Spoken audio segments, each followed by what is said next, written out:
What's up? What's up? What's up? Sorry for the lateness, but we are here. No monologue, no cold open.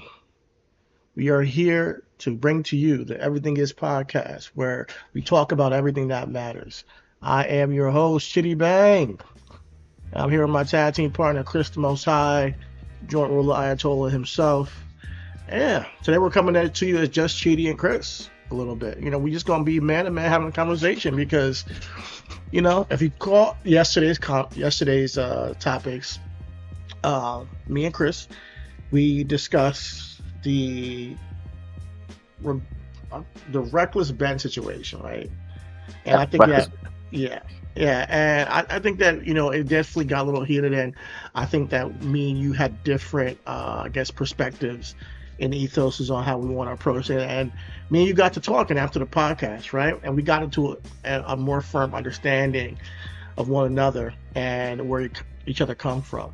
And you proposed that we should just come here today and just chop it up on that. And you spoke to me about your life and things that you've gone through. And I've also admitted that I have had I've had also I've also had different programming in my life to make me who I am today. And today we're gonna talk about it. Today's everything is programming because let's be real. No matter who you are, no matter where you are, there's some level of programming that's done that's unavoidable in how you look at the world. You know, Chris was talking to me about the glasses situation, about how I might have these rose-colored glasses, right? And he might got the dark shades on. And I might be like, yo, just try my shades on for a second, here you go. Take it. And then he's like, nah, these dark shades is here for a reason. Like this is, and I said to him, like, yo, I get it. Programming sometimes is meant to protect us, put us in a position where the way we look at the world is meant to protect us from, the way we see, the way we, interpret the world, and I think today's a good conversation to have that. Let's talk about our program. Let's talk about our preconceived notions and where we come from as a perspective, as a approach to life, and why we do that. That word right there, preconceived those words right there, preconceived notions, Yeah, kind of really encapsulate, I guess, society realistically. You know what I'm exactly. saying? Because if we're being completely honest with ourselves, um, if we're being completely honest with ourselves, those preconceived notions kind of is the makeup to the programming. You know what I'm Uh-huh. saying? And to our conversation yesterday about the reckless Ben conversation, and for anybody who, like myself, who was ignorant to the whole, reckless Ben conversation, my brother bringing it up was very validated. You know what I'm saying? Like it was necessary because at the end we captured something. Not only at the end of the podcast, but at the end of the podcast that you saw, but at the end of the podcast that you didn't see, where we really just let me just say this. I knew myself in the story. It wasn't my topic. It was Chidi's topic. And when he asked me my opinion, I knew my opinion will be um, opposed to the messaging that Chidi wanted to get out. And we've had conversations as far as pre-pro go, when we're just conversing as co-hosts, and he's like, hey man, sometimes I really feel like you step on or you undermine my points, because if it's I'm not always talking to you. We have an audience that we're building to, so I'm talking to the audience, and sometimes when you dismiss it, or you're like, hey, whatever, or in this case, my preconceived notion of like, that white boy got some white privilege to do some shit like that. That in itself was an undermining to the message. And for anybody who didn't see the pod, Chidi, I don't know if you can. It wasn't a script. I don't want you to go verbatim, Mhm. but can you give the people again what it is that you were really trying to land on when we were speaking about finding good people in the world and building on that. Yeah. It's I guess it's twofold because one, it's about corruption. If you guys didn't see the podcast, this guy Reckless Ben has been on a journey these past 2 weeks to reclaim the collection of a gentleman's father's Lego collection, and he does some I wouldn't say journalism, but investigative stuff on his YouTube channel, and he has exposed certain, companies and stuff like that. If you go see, he has 1.3 million subscribers, so it's not like I knew this guy prior to the story.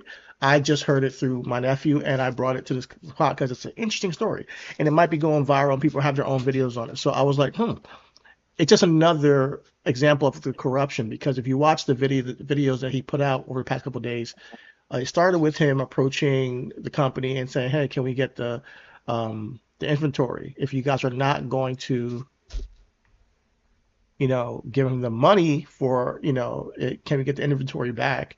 And the son had already been told that they're not going to give it back, and that if he tried to sue, they're going to drag it out in court. So he should just lose the father's inventory. Now the father is sick. He doesn't even know all this is going on. He doesn't want to bring it to his father because essentially, he doesn't want to stress him out while he's sick.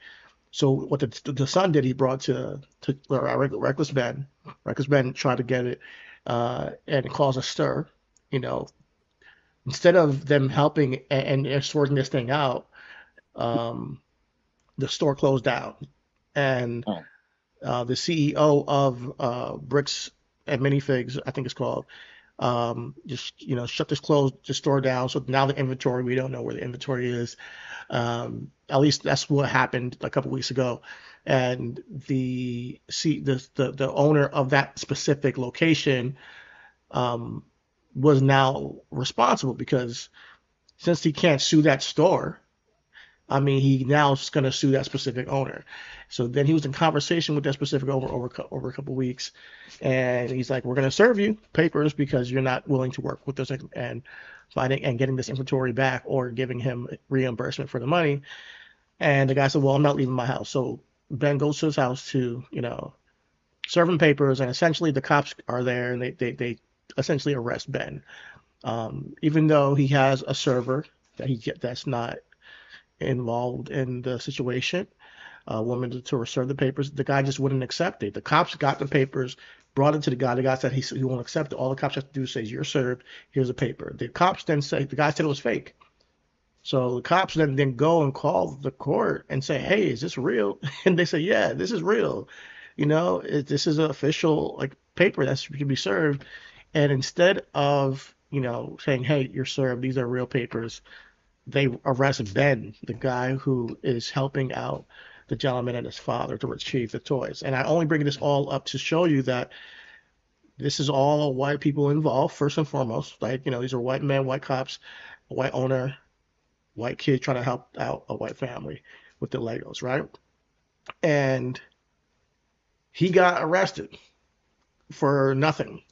There's a lot of lies about him saying that he was going to stalk this person or commit like murder the staff, murder him, all these just lies about him. And if you watch the body cam footage, they're saying that you can't just let this kid go. You gotta hide. The owner is on the phone. I mean, the CEO's on the phone with the owner talking to the cops, and the cops are like, "Let's see if we can find up some charges to put on this kid." They're literally talking even though they know the court documents are real.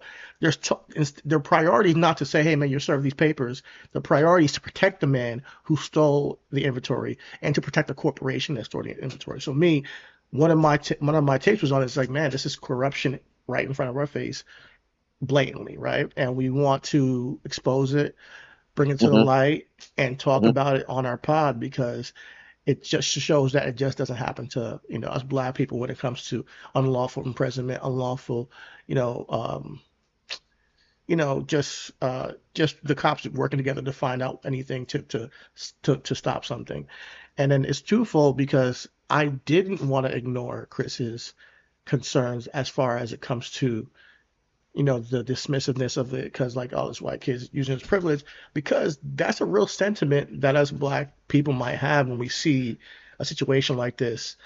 And I want to get to a broader point of, but there's still good people with good intentions trying to expose this stuff, and that the future lies in us finding good people who are not just of our skin tone and color or whatever it may be, and bringing those people to life and giving them the credit they deserve, and hoping that one day when we do have a sharing of the minds, that we can pass through the propaganda and programming of this division based off of race to basically say wrong is wrong, right is right, and um, have the even if it's not empathy or sympathy, maybe it's just logic of, yeah, this shouldn't happen, and we're gonna call it out. Even if this person doesn't really see me all the way, and does that, is that a requirement to have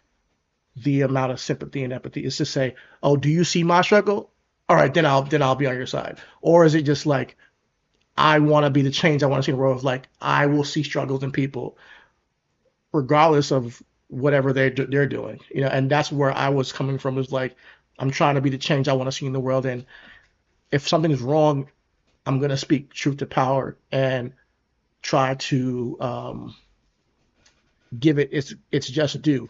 You know, but there is a level of acknowledgement that goes to the apathy and the anger when it comes to seeing, a white kid get arrested for a Lego dispute, and then we just talked about, our people, being killed unlawfully and losing their life. So I want to Well, just. I think too. Yes, and I'm sorry to cut you off, but what I wanted, and I wanted to add on from my personal kind of vantage point, just to add to what you were just saying. What I really do want to acknowledge as he says this about, and this was somewhere I didn't want to go in the moment of the conversation, because we were, and we yelled it, right. He was like, no, I just want to acknowledge him doing good. And then my rebuttal, I think, after the pod, and we're about to say here, is, do we know he's doing good for, and I'm like, good is good, to your point. This is good. I ask, is it good for the sake of being good, or good for the sake of content? And for me, one of the biggest things now, we're using the word grifters, right? We're using the word altruistic, right? Like, those are two opposites, right? Because to do something without the want or the thought or the need or the feel or the ego or the whatever to receive anything back is the good people that I believe can benefit this next stage of the revolution that we're calling for. I think, as we speak about our good man Stephen A., there are people who will be grifters in this time frame and fence sit whenever the wind blows and sees fit, kind of. And then that determines which side of the fence that they actually sit up on. So when I was asking about Reckless Ben, because we ended up doing it, when you said, look at his page, I don't know everything he did. And I said, okay, I'm gonna look at it. And we did it together in real time. He was like, no, look at the video that says white supremacy. I said, okay, we're gonna look at it. We opened up that video. It was like, it's not the tone. Not the tone. You know what I mean? It's not. And for me to allow myself to give someone a chance to help me, because now this is a real, like, pride thing. When I speak on behalf of Chris, when we're talking, to receive help or ask for help or to be a beneficiary of help, those are three different things. You know what I'm saying? And sometimes they can all be of the same lineage, right? I ask for help, I receive help, I'm a recipient, I'm a beneficiary of help. or sometimes that's a trickle down effect of something else, right? And for me, I'm a beneficiary, as we all are, from the Civil Rights Act, right? That I am a beneficiary of that. Did I ask for that help? No. You know what I'm saying? When I grew up where I was, depending on did I necessarily need that, as we talk about the evolution of where people were. And I was born in 89. By that time, a lot of people would say, I don't see color, I don't see racism. I know 30 years prior to that, niggas saw color, niggas saw racism. So between During that that 30 time, years, they saw during color. that, absolutely, They saw absolutely, racism. So let's stop it. Like absolutely. that whole phrase, I think that you know it's That's a trigger. I think that it is a It's a trigger, trigger. especially as you continue to grow in your journey. Because Martin Luther King, when he says his speech, to the the high average dream speech of he sees one day when it doesn't matter what color you are. I forget. I'm gonna misquote it if I tried, It'll be but the I think I have a dream where men and women are judged by not by the color of their skin, but by the content content of of the their character, character. I have right? a dream today. Yeah, Yeah. So when they say I don't see color, I think that's what they're trying to get at. But there comes a level of uh, disregard when you say that you then don't realize it's almost like saying to a woman who's been abused, oh yeah, just get over it now. Now you're not being abused. Like just get over it. Yeah, Like you with me. you're with me now. You with It's me. good. Yeah, but not realizing that, but there's still work to be done as far as getting over the trauma.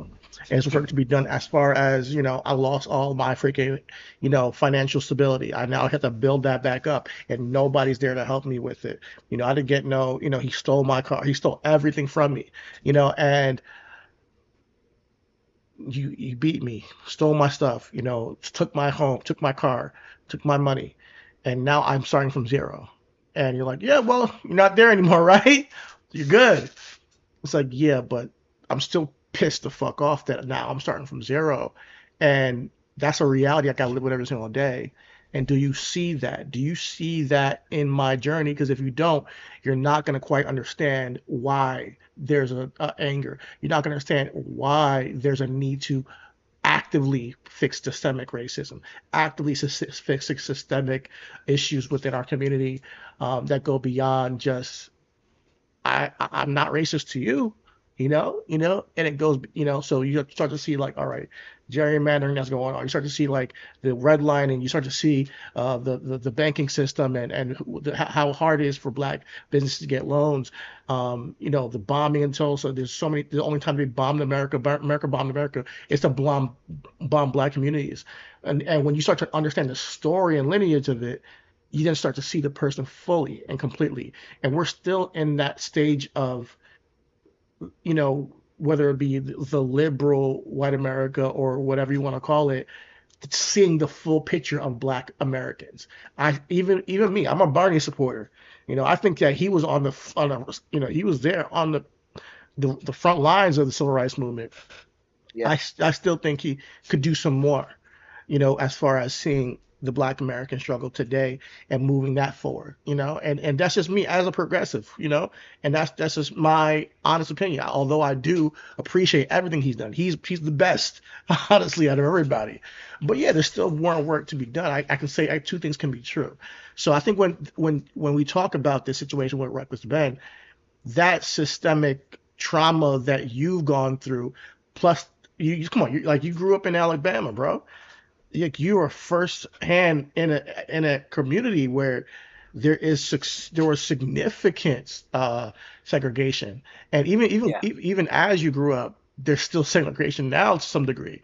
So it's not as bad as it used to be, but still, there's still like the remnants of this. These people were part of the Confederate. Let's be real. And Yeah, and that's real. Like that is like the what you're speaking of too, and I think what reignited this was, the Jameis Winston response of the Jackson Dart situation, yeah, right? When Jameis Winston gives that, because me and J-Mo legit same age. A little. I think I might be older. I think I might be older than him like a year or two. But I think me and J-Mo might be the same age. You know what I'm saying? Yeah. And Around the Jameis, same age, yeah, for sure. and he's 32. Damn. Yeah. I am 5 years older than him. Okay. That's interesting. I'm 5 years older than J-Mo. Right? So to hear J-Mo say, I'm from Birmingham, Alabama, where they burnt 4 little girls. Yeah. That, to your point, that was a church bombing in the United States of America of a racial intent to kill. Because what, right? And then now that's 1964. Don't get close. 1965. Well, don't quote me on that. But we just gonna fast forward to, like I just said, where it was really I see color and I hate you and I don't see color, to now you trying to tell me that we don't see color, but you got somebody walking into a church just about close to 10 years ago and letting off when people praise. That's under the First Amendment, right? Ain't that right? Right? The freedom to practice religion, if I'm not mistaken, or I might be reading that freedom of quote speech. First one is freedom of speech, and then I think it's right to bear arms is 2. Where's freedom of religion is in the top 5. I think it's in the Bill of Rights. It's in the top 10. You know. But, okay. So yeah, but that's what I'm saying. Like, you know, we are in a situation of the fundamental rights of people, to the point of Martin Luther King, the content of my character. Hey, brother,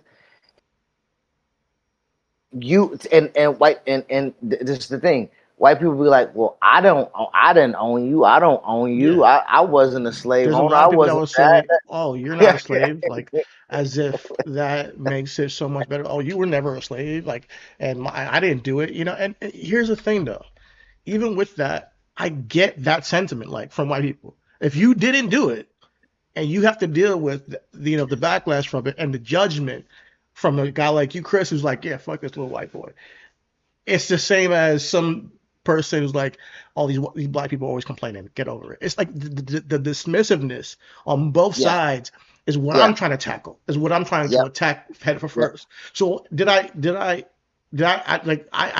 know where you were going with the conversation? No, but I know you, and I know that to some degree this is not a topic that you are super like passionate about, you know, when it comes to this kid and, you know, being arrested for no reason, you know. But you're looking at it less, okay, yeah, he's using his white privilege for good, but like, okay, so what? Like, yeah, you know.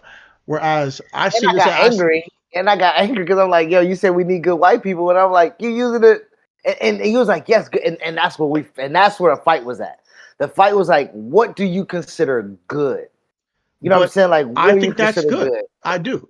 At the end of the day, is it good only in relation to black people that counts? And that's what I would ask you. Is it only in relation to what black causes? Is that what it counts? That's why I was like, I don't know his content. Like, to me, what I'm trying to say when I say that is I don't care about the rest of his content. I know this story. And I know that he's doing a good action for this family.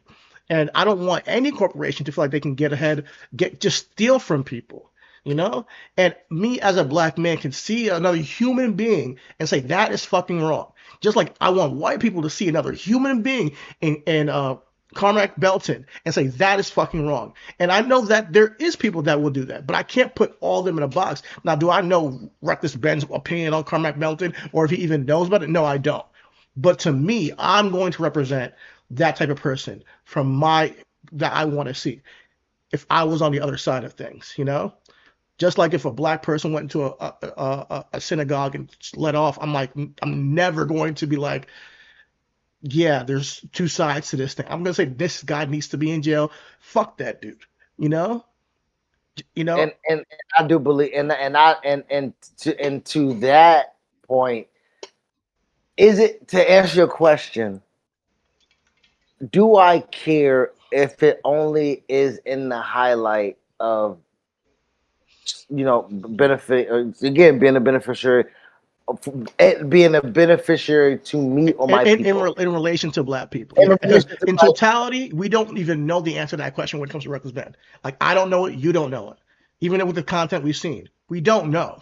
You know what he trusts in his heart. You know, That's true. but I will see that. Oh, he after the first. I know you said in the. I'm sorry. Like I know that you're trying to answer the question, but I want to give a little bit more Oh, go ahead, go ahead, context go on the ahead, go ahead. question. When you said, "Is it for content, or is it for, or if it's for the sake of being good?" He Mhm. could have stopped on the first documentary, and that's what I would say to the situation. He could have stopped at the first documentary, and even when they shut down the store, it could have been like, "Oh man, what I could do, bro." But no, he's like, no. Now we're gonna go after the guy who shut the store down. We're gonna go after the guy who we've seen in the kick out the other store owner. We're gonna target him and do even the minimal things because this family can't sue him. But guess what? I can do it, and I can also expose him on my YouTube channel to a million people, and now it's grown. So yes, I do think it's valuable for me, but I want you to answer it because no, let me stop talking. I want to hear what you guys say with that. As if he doesn't do anything in relation to black causes, how do you feel about that? If does it change the way you Well, look at him? I can only answer that question in relation to like what it did to me in real life when we did it, like Okay. when the Yeah, yeah, experiment yeah. that we had yesterday. So the experiment that we had yesterday was we did go look at his content and we tried to find a thread to see to kind of gauge who um Reckless Ben is. And for all intents and purposes, Reckless Ben, I don't want to cast any aspersions on you. I just want to be honest.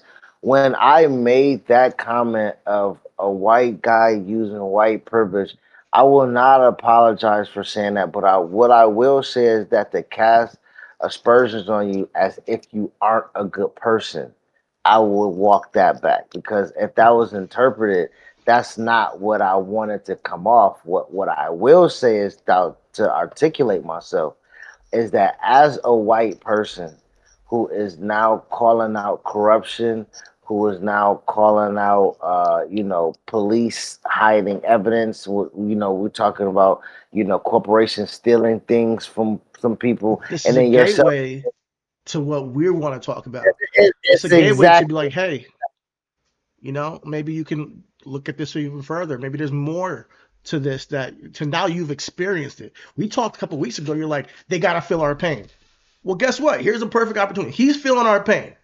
Yeah. So now here's a gateway for him to really understand what a black person goes through sometimes when they're unrightfully arrested for something that they didn't fucking do.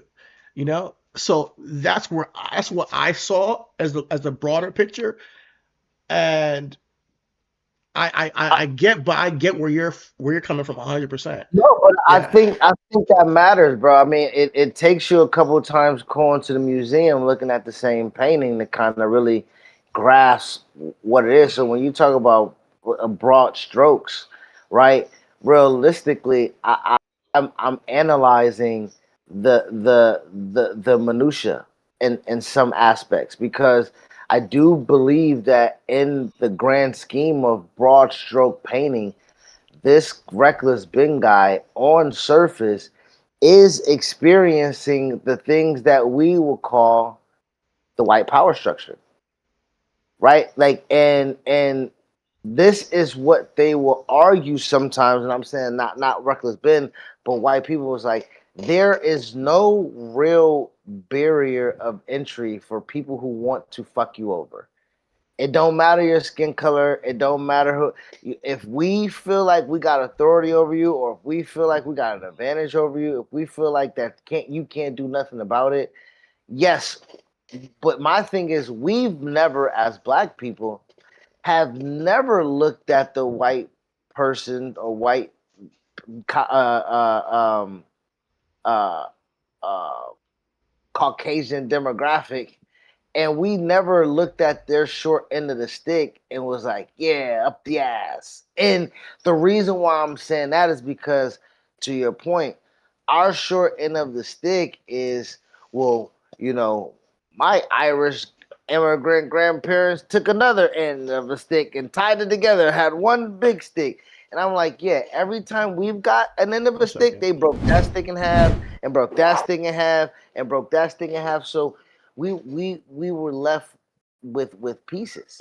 So in this story, realistically, no pun intended, with with the son being left trying to find the pieces, right? Trying to for like the real thread of you're trying to piece your life back together with pieces that were stole from you and nobody's accountable is something that when I say experience what we experience.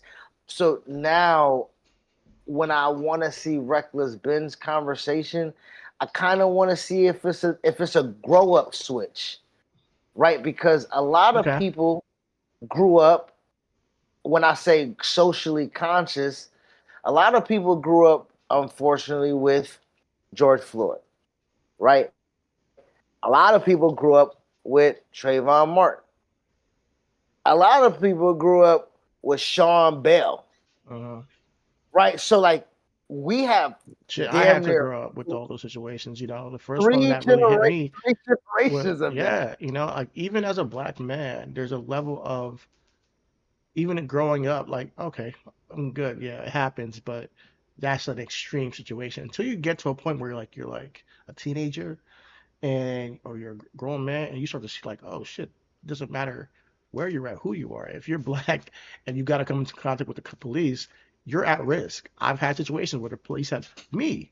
Some people will some people will say I talk like I'm white, right? Because I talk properly. And I've grown up like that, and I grew up in the suburbs and have a, decent education and, in my own suburban home, like across the street in a cul-de-sac, they were gonna throw me on the ground and mace me for taking a walk, bro. No cap. And I was just blowing off some steam because I got into an argument, family dispute with my brother. And the guy's like, I'll fucking make you. I'm like, dude, I'm like 16, 17 maybe, And I'm like, if I was a cop, I would have walked with that kid, talked to him like, hey man, what's going on? I'll just keep an eye on him. Like he's not doing anything wrong. He's just taking a walk, right? I thought I'm doing a good thing because I'm walking away from a confrontation, and then me walking away from a confrontation got me threatened by a police officer, So, and you start to wake up. Those situations wake you up to like, oh damn, like I'm different than my friends across the street, the white family who can just call them up and talk to the police officer, right? Like as if they're on a first name basis, So Or not even that. You've ever we now to speak on it. We've been teenagers. We've been college students. We've been to parties.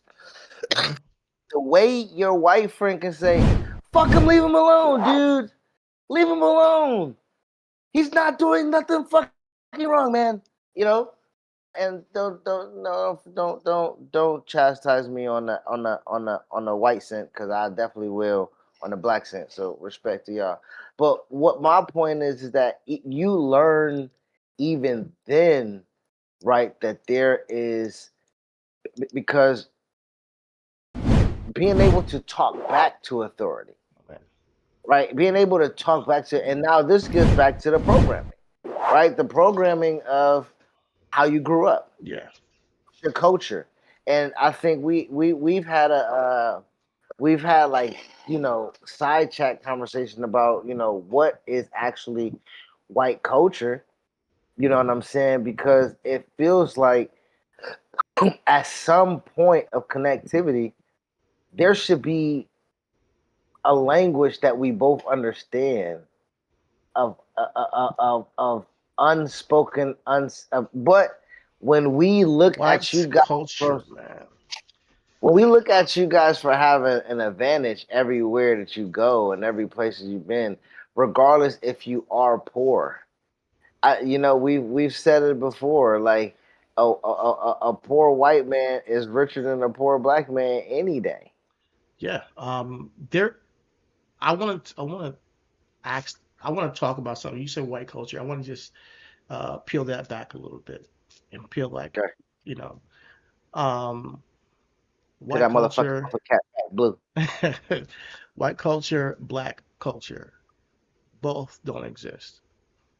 Both don't exist. And I know that's controversial thing to say because Black American culture exists, you know, white American maybe culture exists.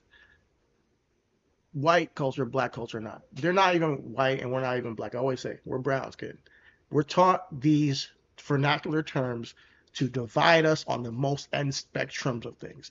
You know, we are taught we're not even living in a logical world. We're living in a world that we've been taught and programmed how to speak about ourselves and how to speak about other people. So we start from that point of view right there. What do you guys say?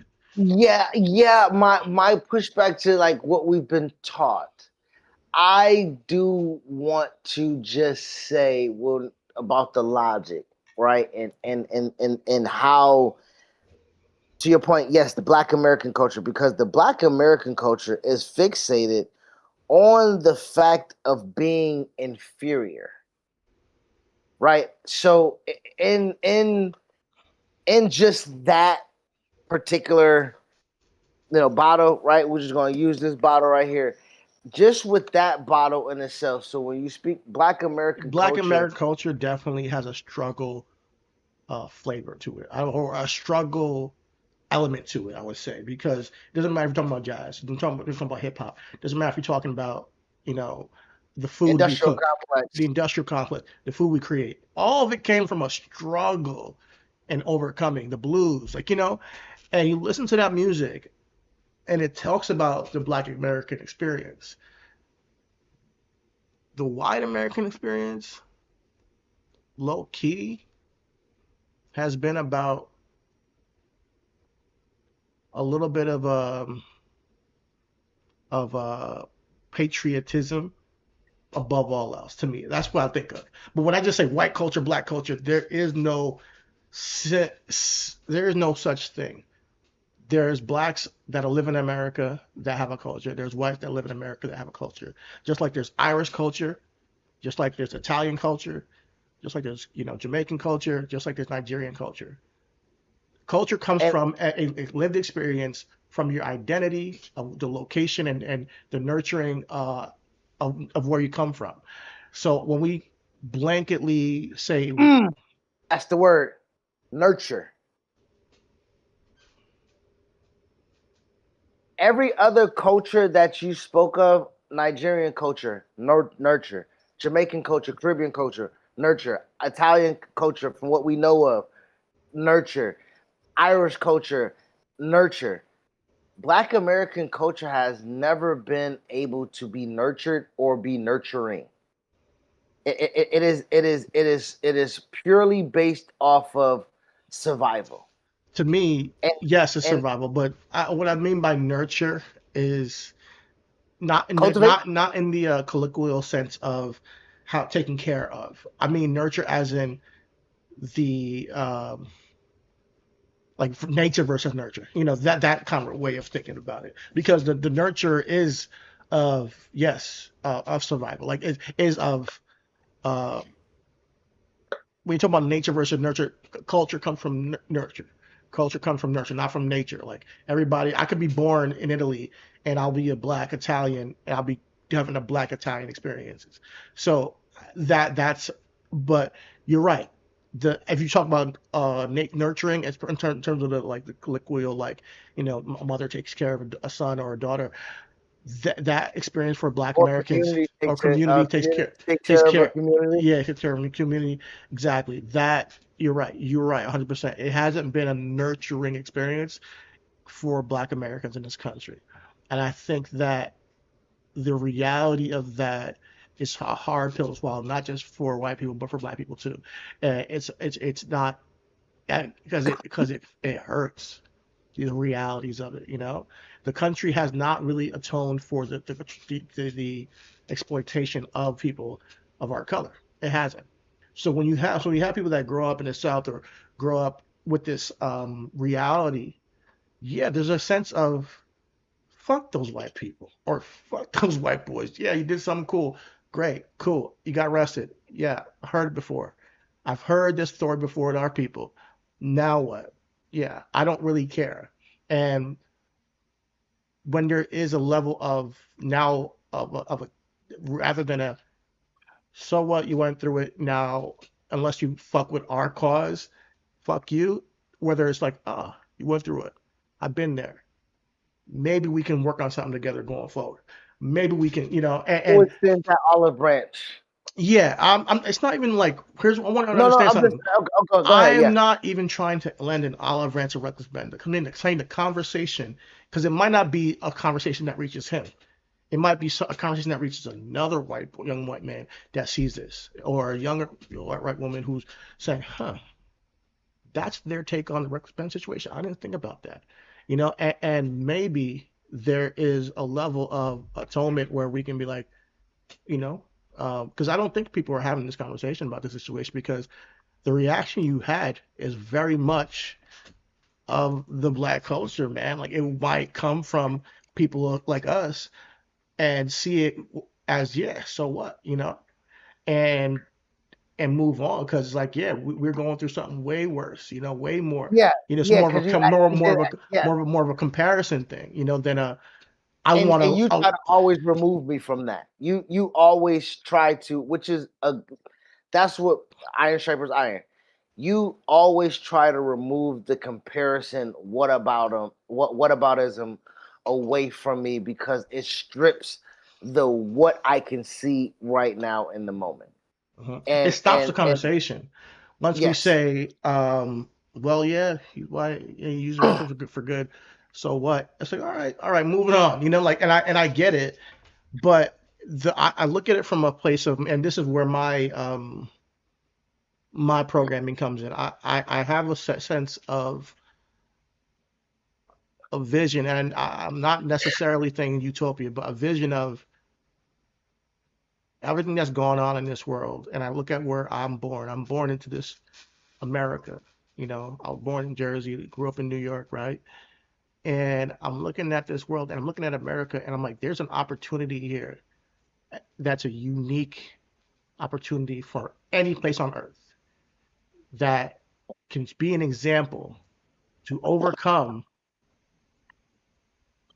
extreme atrocities done based on race, based on religion, extreme division based on race, based on religion, based off of gender, sexuality, because we have a voice here, and we're not necessarily um, an ethno state or a theocracy, in a sense. There's an opportunity to show the world what it's like to have a united country that is of all different types of race, genders, creeds, and everything like that. And I think over the past 10 years, we've been doing a very poor job of setting that example. So when I got out of the hospital, right, and I was sick, my brain opened up to this point of like uniting people. So my mind was always immediately going to what's the most important thing about life in this experience we call life. It's always to me the people you interact with because at one point in time we know this experience is temporary. Like that's one thing and that's why I'm always saying I'm a humanist first. We know this experience we have here on earth is temporary. So no matter what story you tell yourself about you being a black man, somebody being a white man, white woman, black woman, Chinese, Asian, Italian, whatever, Nigerian, you're gonna be gone one day, right? And when you leave this earth, what was it all for? And that's where I have this programming because I've almost passed away at one point in my life, and it changed my perspective on things. So I always, when I hear that, when I hear the division, my brain goes to where is the truth in this, and or the middle, not even middle ground, but like the logical, sound truth. And that's when I looked at the story for Rutgers Ben. I'm like, the truth is that this is corruption and it's wrong and it shouldn't happen. And if he's gonna fight corruption, I'm happy for him. I'm happy that he's doing that, regardless of it affecting us. Because any corporation losing and being taught that they're being given a lesson of you can't just steal shit from us is a good thing, and that can be an example for how you treat your business partners, your whoever, for other corporations. It's an example that we can fight back, whether you be black, brown, whatever, And that's where my mind goes.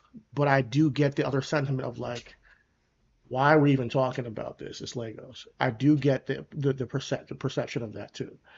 Well, and I also too, you know, for like you say, you said the same thing about if a black man went and disrespected a synagogue, or he went in there and shot up a mosque, something like that.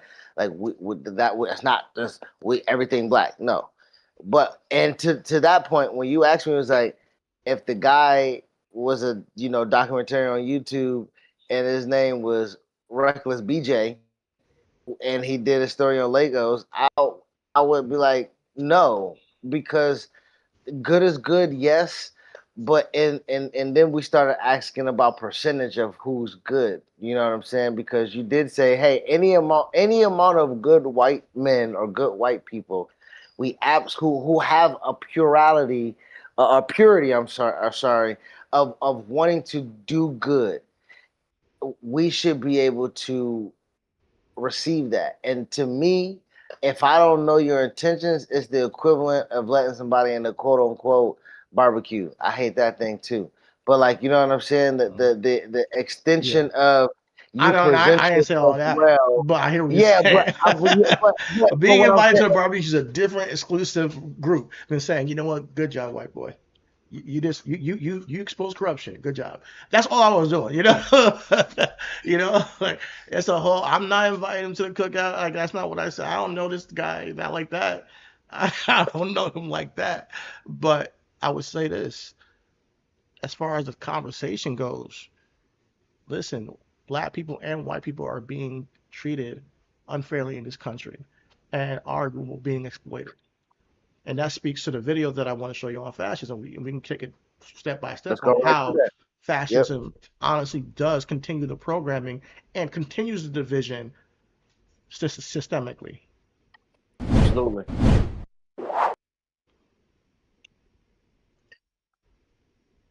Restoration in the face of supposed humiliation by immigrants, leftists, liberals, Before I minorities, continue, homosexuals. this is a video off the channel Big Think. This is the 10 tactics of fascism. And I'm bringing this up because we're living through this. And I think that it's a little bit goes to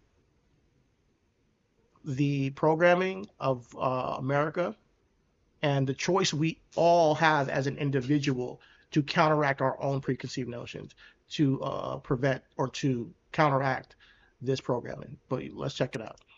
Women, in the face of what the fascist leader says is a takeover of the country's media, cultural institutions, schools by these forces. And that's why you need a really macho, powerful, violent response. The fascist leader says he will solve the problem. Fascism is right-wing by nature. It's based on ultranationalism. However, you can have ultranationalist movements that are ultranationalist movements of minority groups. There is left-wing authoritarianism. There are bad things on the left. Stalin killed many, many people. Mao killed many, many people. These are terrible figures, but not all terrible things are fascist. Fascism is a very particular ideological structure. When thinking about fascism, you can't think about these individual elements in isolation. They come as a bundle. My name is Jason Stanley. I'm the Jacob Urowski Professor of Philosophy at Yale University and the author of 5 books, most recently, How Fascism Works: The Politics of Us and Them. So we're going to go to the first, the first tactic. I'm just going to skip forward.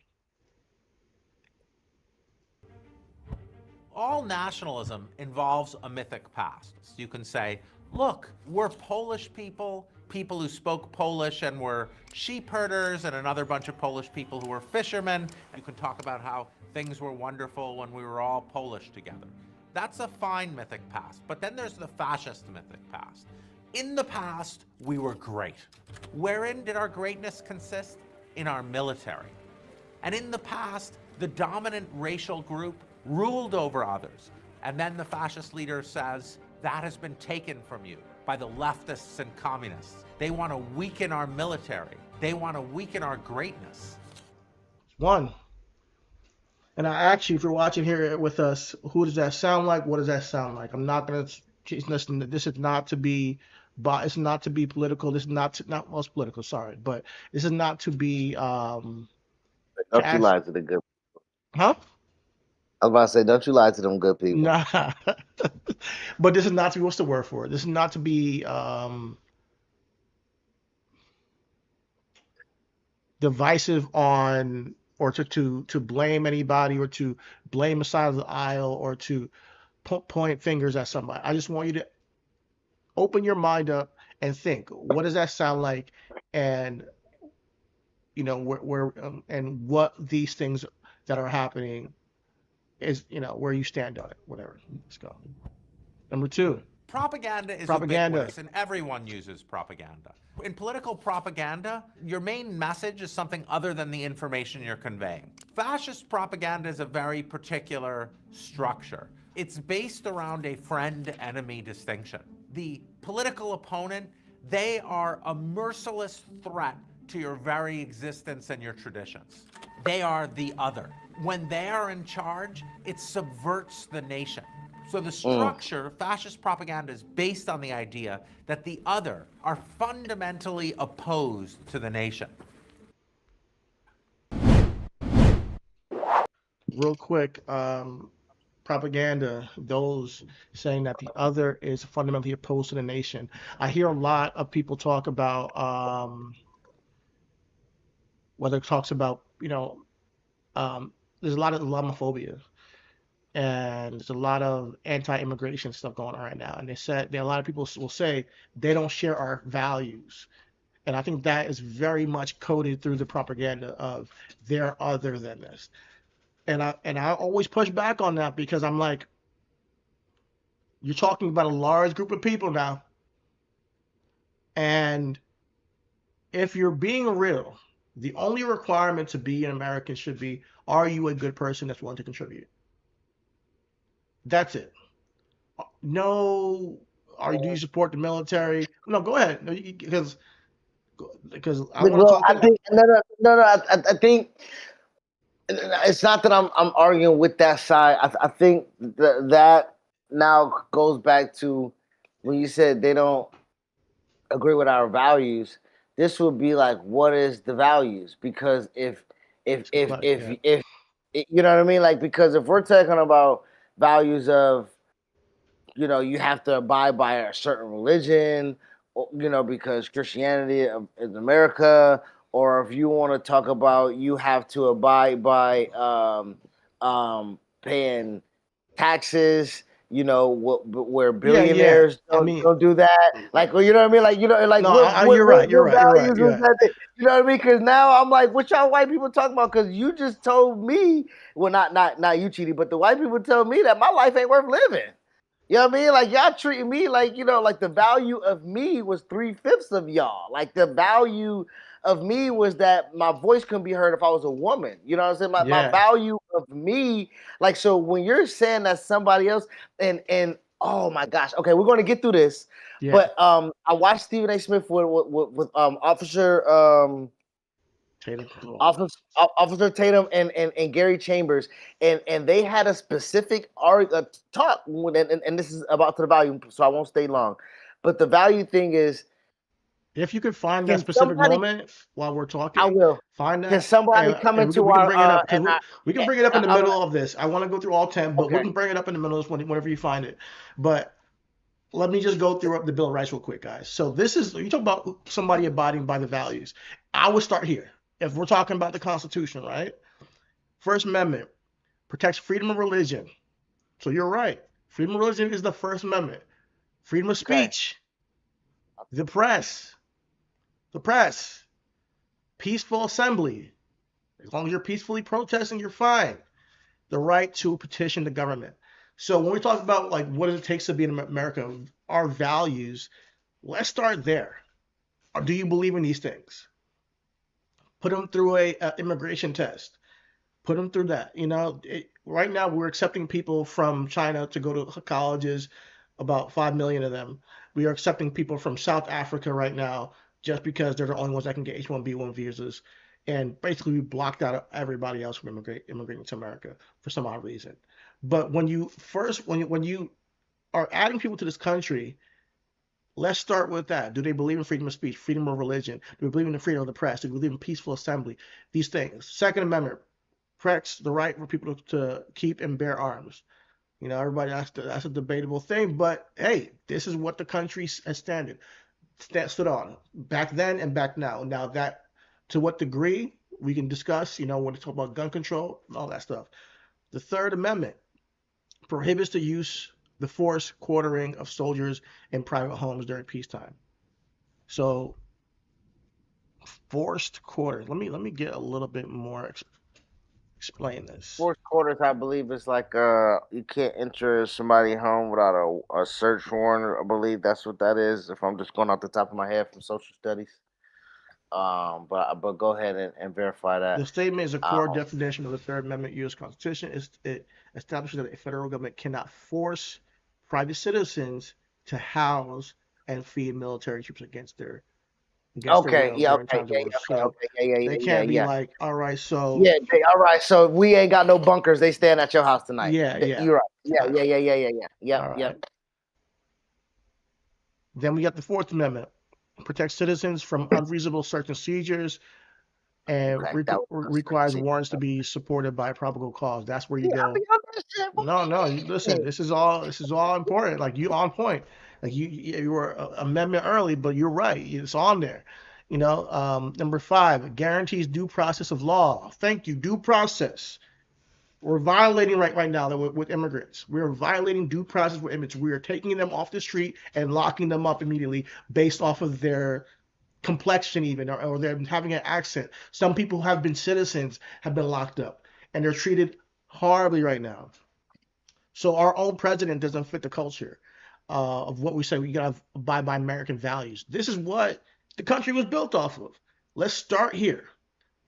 So when I say being a good person, abiding by these values, being a good person, contributing to the whole.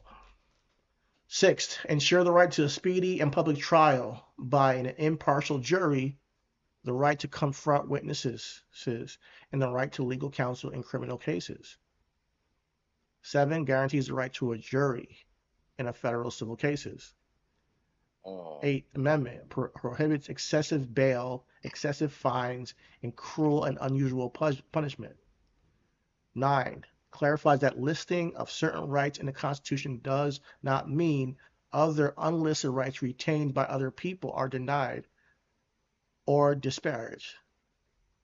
And 10, states that any powers not explicitly delegated to the federal government by the Constitution are reserved to the states or to the people. So when we go off the Bill of Rights, and I'm sure there's more, and there's been more amendments to the Constitution, but let's start with there. You know, if a person can't understand this and then call that out, they're not American. So people supporting people getting locked up in cages because they are Hispanic are not really abiding by our culture. And what they will tell you is that somebody who's practices Islam doesn't support our culture. So I just want you to make it clear. That's what propaganda will tell you. They will make say that they're not part of our culture, while you are completely ignoring what the basis of the reality of what we built this country on.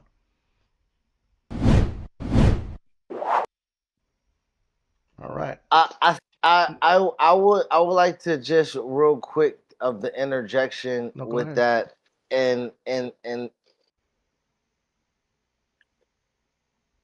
the deconstruction or the deprogramming of it all, right? And I know this is now again I might seem to be that person, you know, but when this Constitution was signed and when these values were created and when these Bill of Rights were they weren't meant for my ancestors.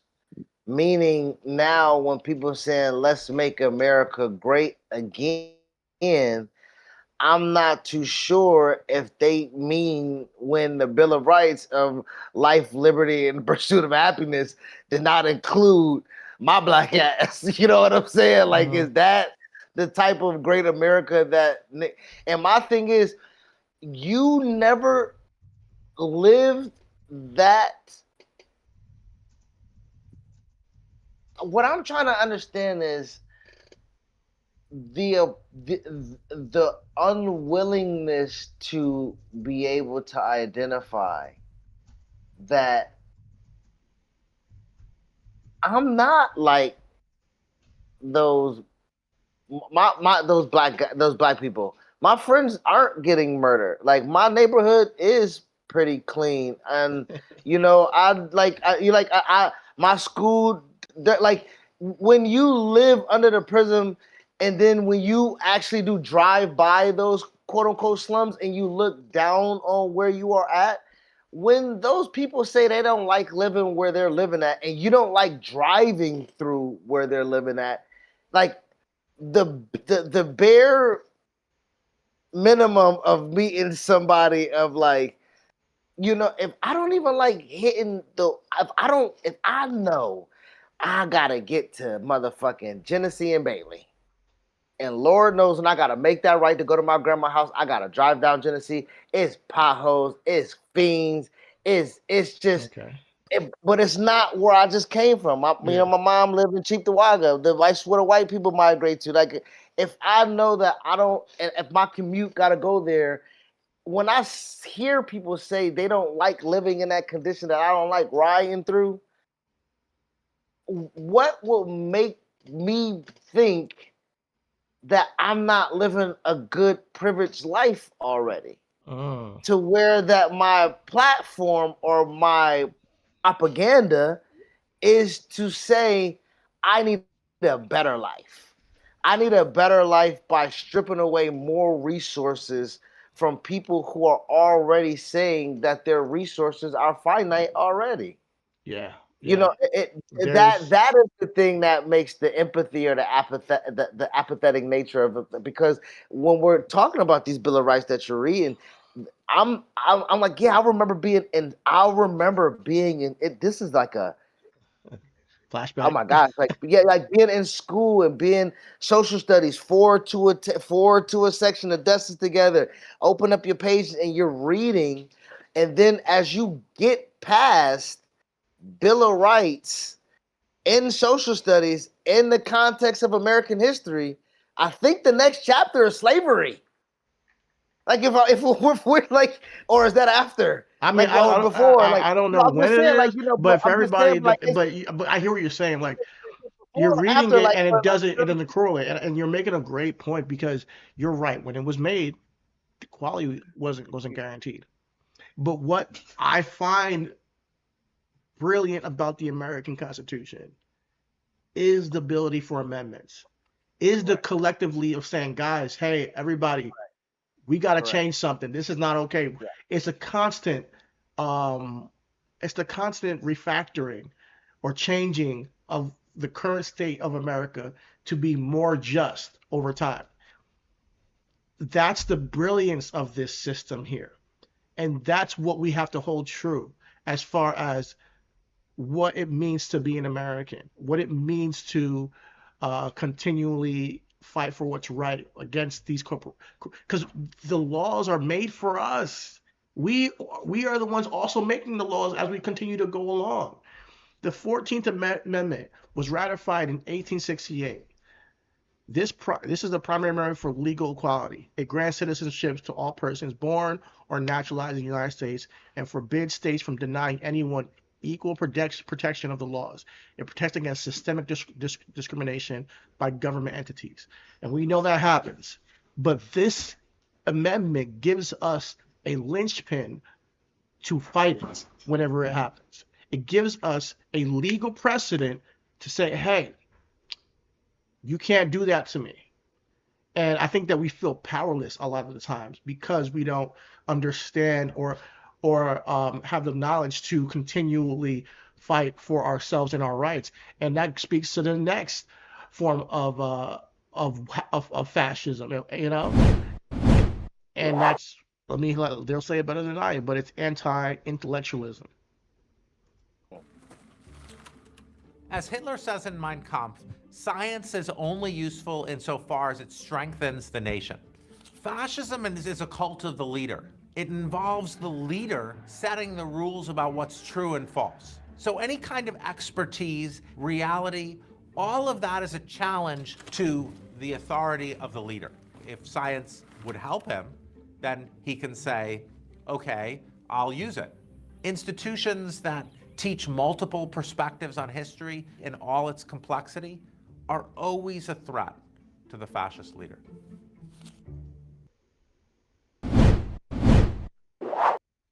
So they want to keep you docile by having you not have information, and that's why sometimes I might come here coming off as a freaking history teacher or something, because I want people to understand that we have a voice and we have the ability to enlighten people further than where they stand right now today.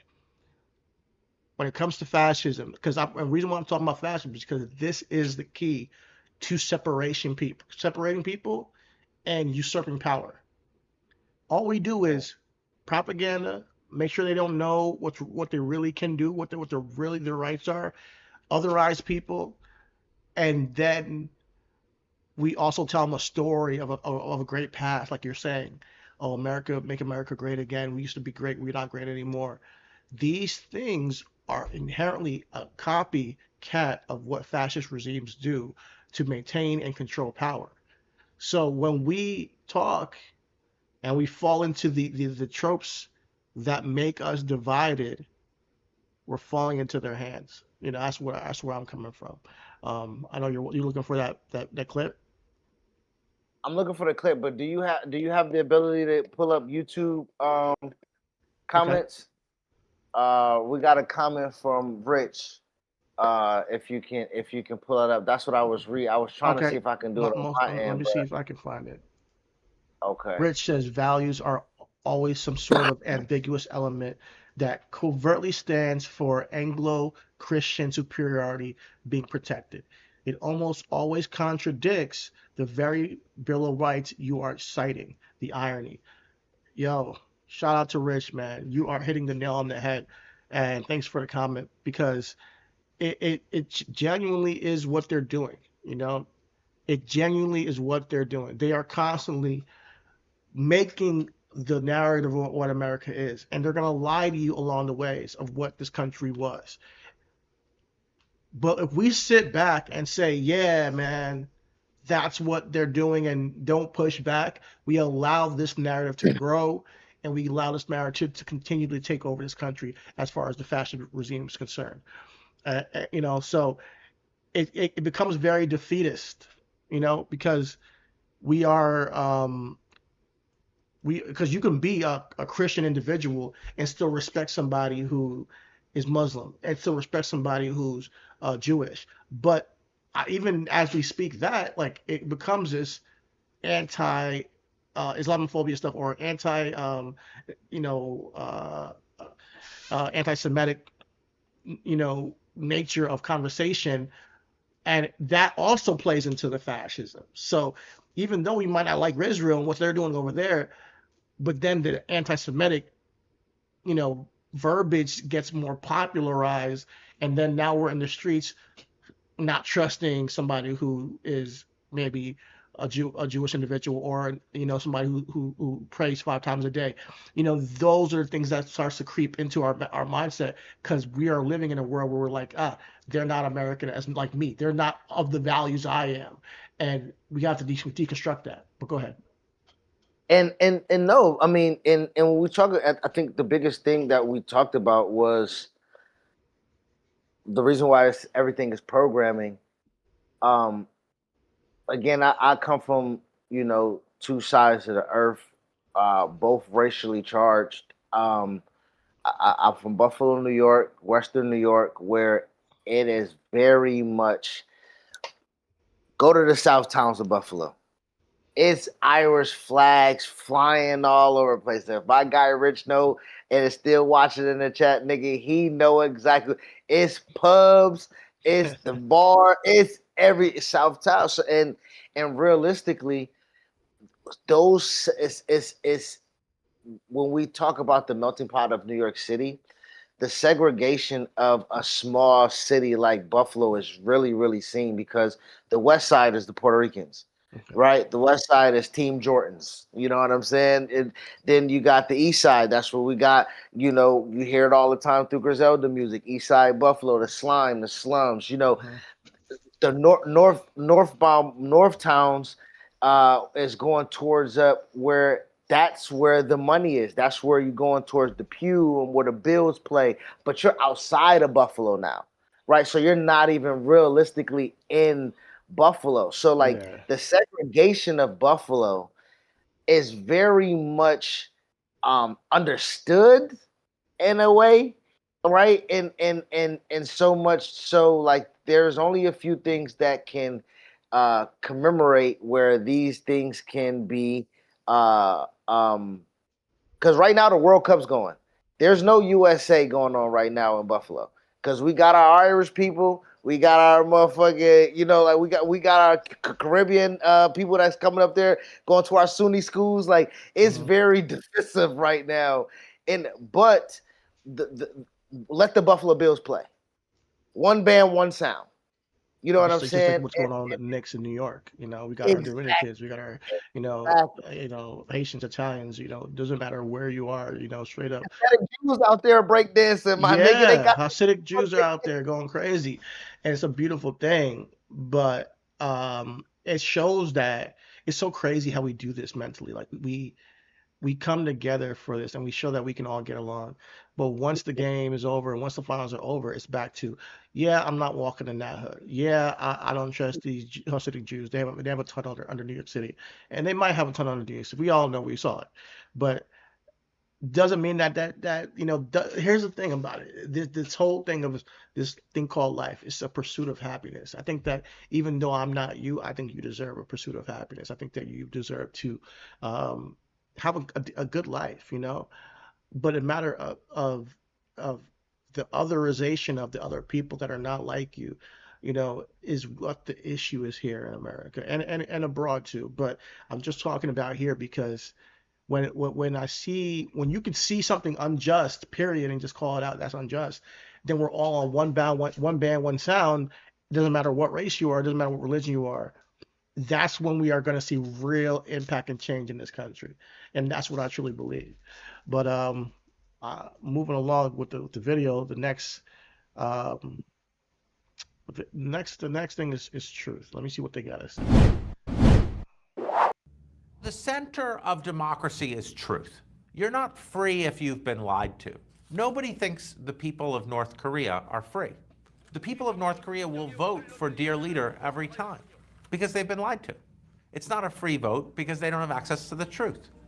Equality similarly requires truth, because equality in democracy doesn't mean we all have the same amount of money. It doesn't mean we all have the same car. It means political equality, that each of our voices matters the same. And political equality means speaking truth to power. If someone really powerful is humiliated when they're caught lying, that's the core of political equality. So if you're gonna rip the heart out of democracy, you get people used to lies.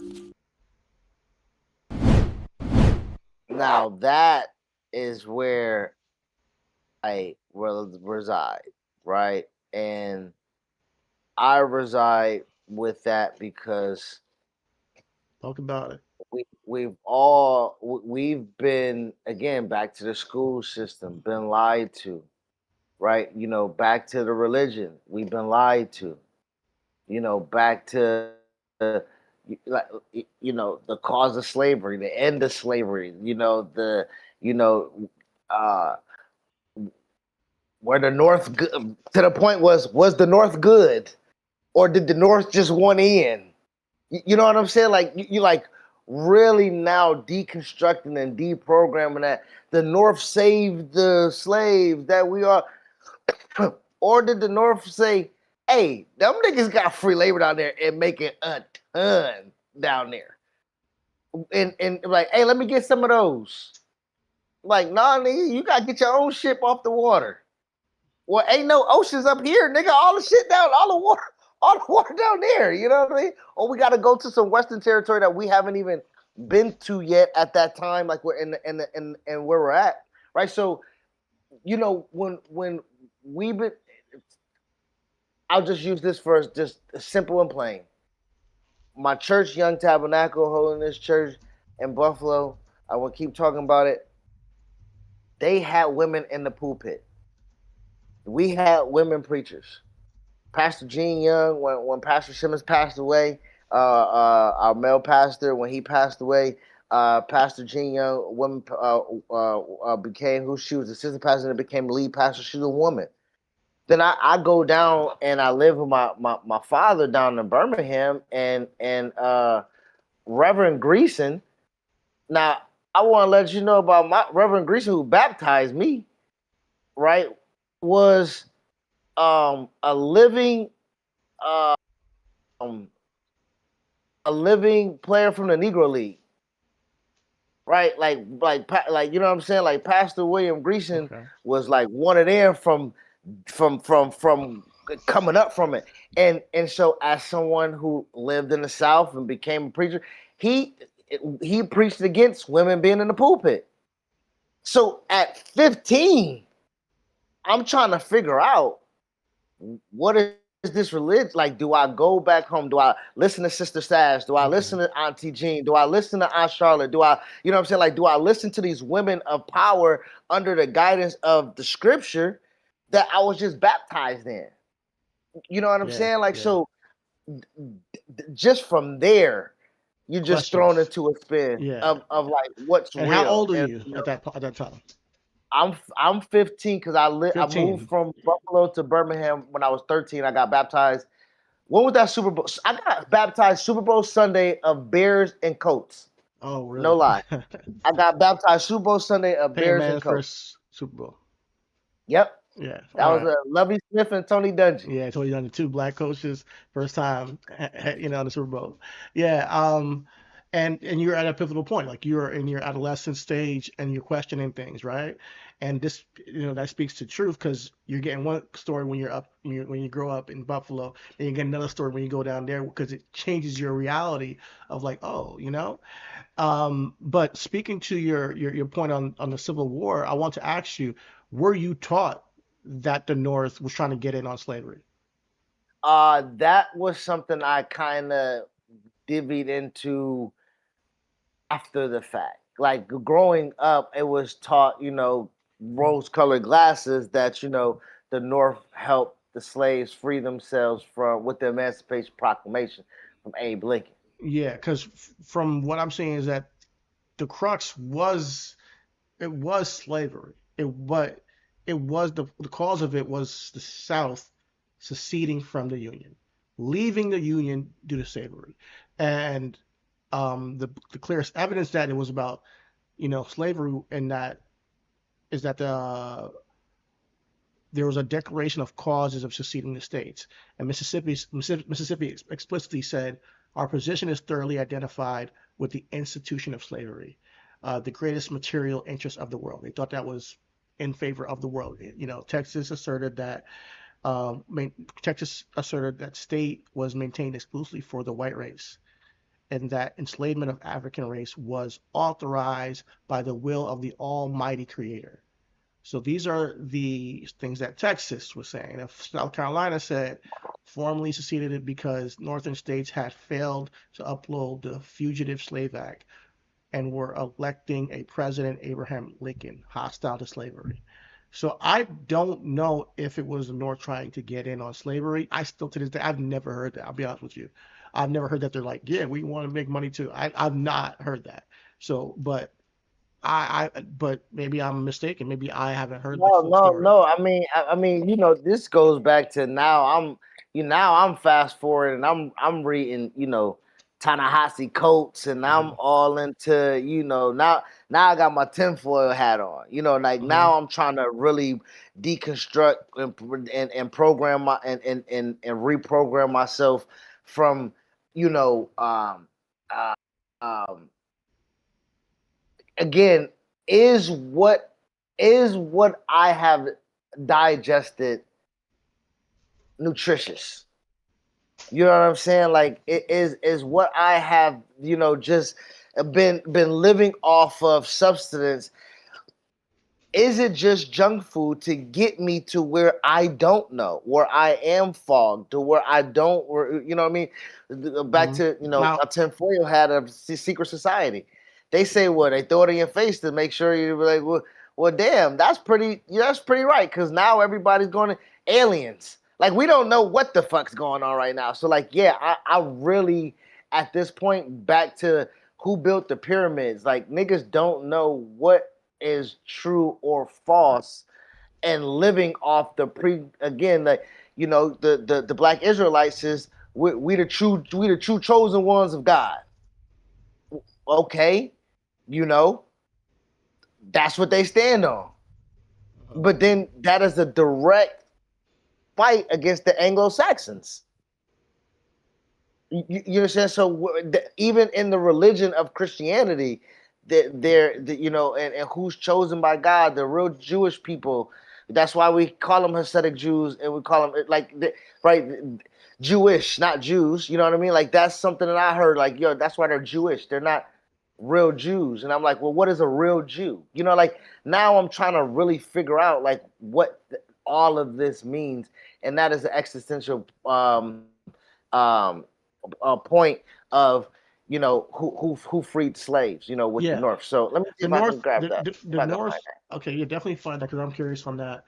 But let's be real. Abraham Lincoln wanted to preserve the Union. That was his main goal, preserving the Union of, everybody sticking together, and regardless of slaves being there or not, But the truth of the matter is that the North,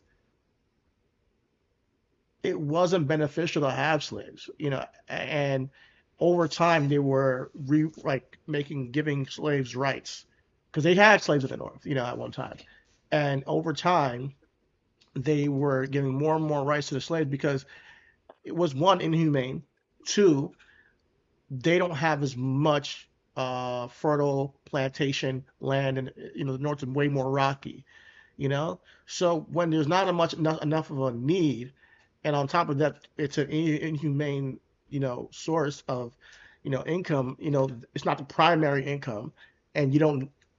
So they started to roll back slave regulations and all that stuff, And over time, things changed in the North, and it got to the point where it's like, yeah, man, the North is saying we should just abolish this whole thing, because now you go to the South, which is the same country of the Union, and they're over here. There's people that I'm working with side by side up north.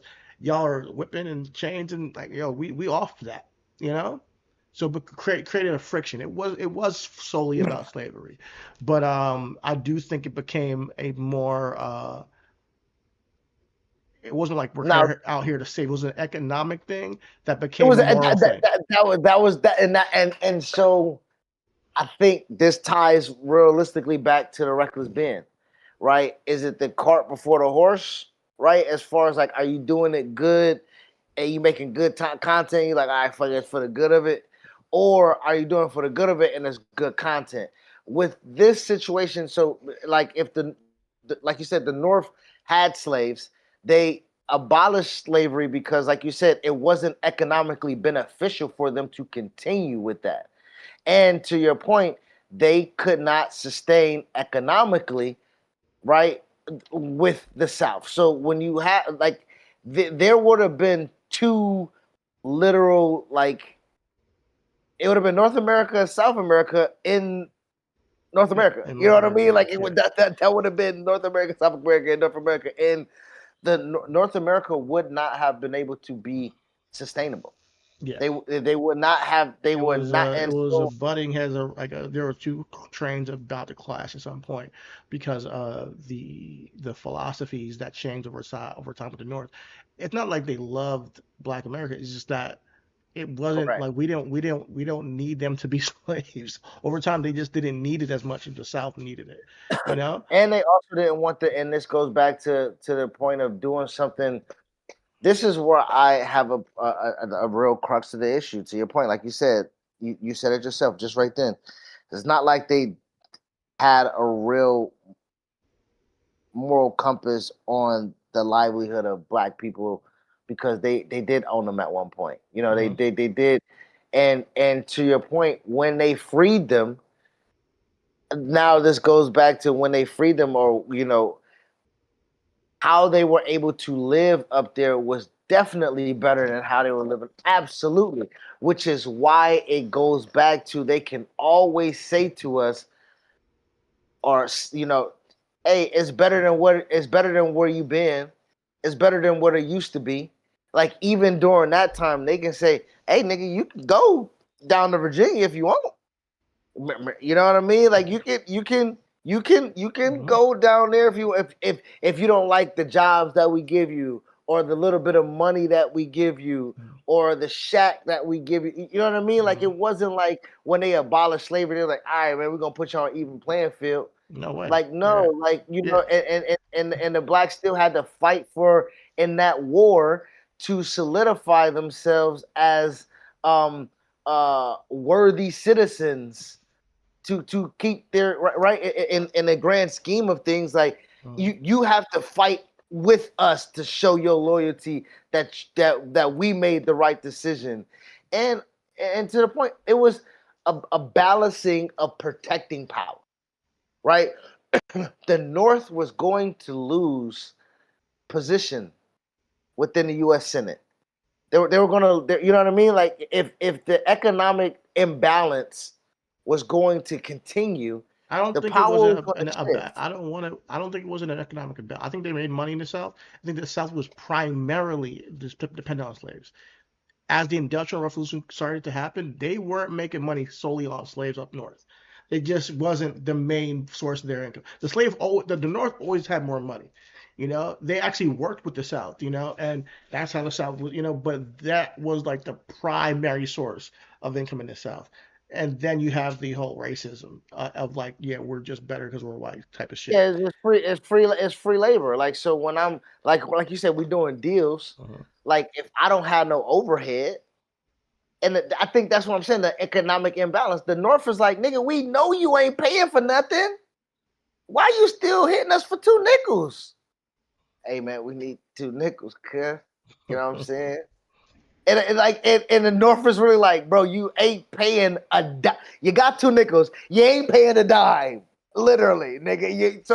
So they hitting them over the head. So like I said, I always think it's intrinsic on us to be, and I think that's our fundamental, me and you, like I think that is really our fundamental, Mhm. where I I cynicism will always be in the forefront of where I'm trying to see an angle from somebody.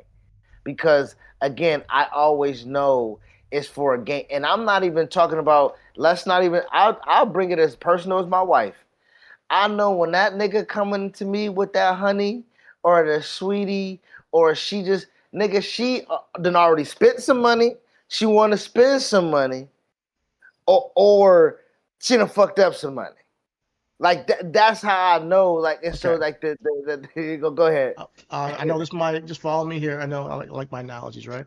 But to understand the true primary crux of the Civil War, imagine the North and South as two business partners who co-own a rapidly going company, which would be the United States.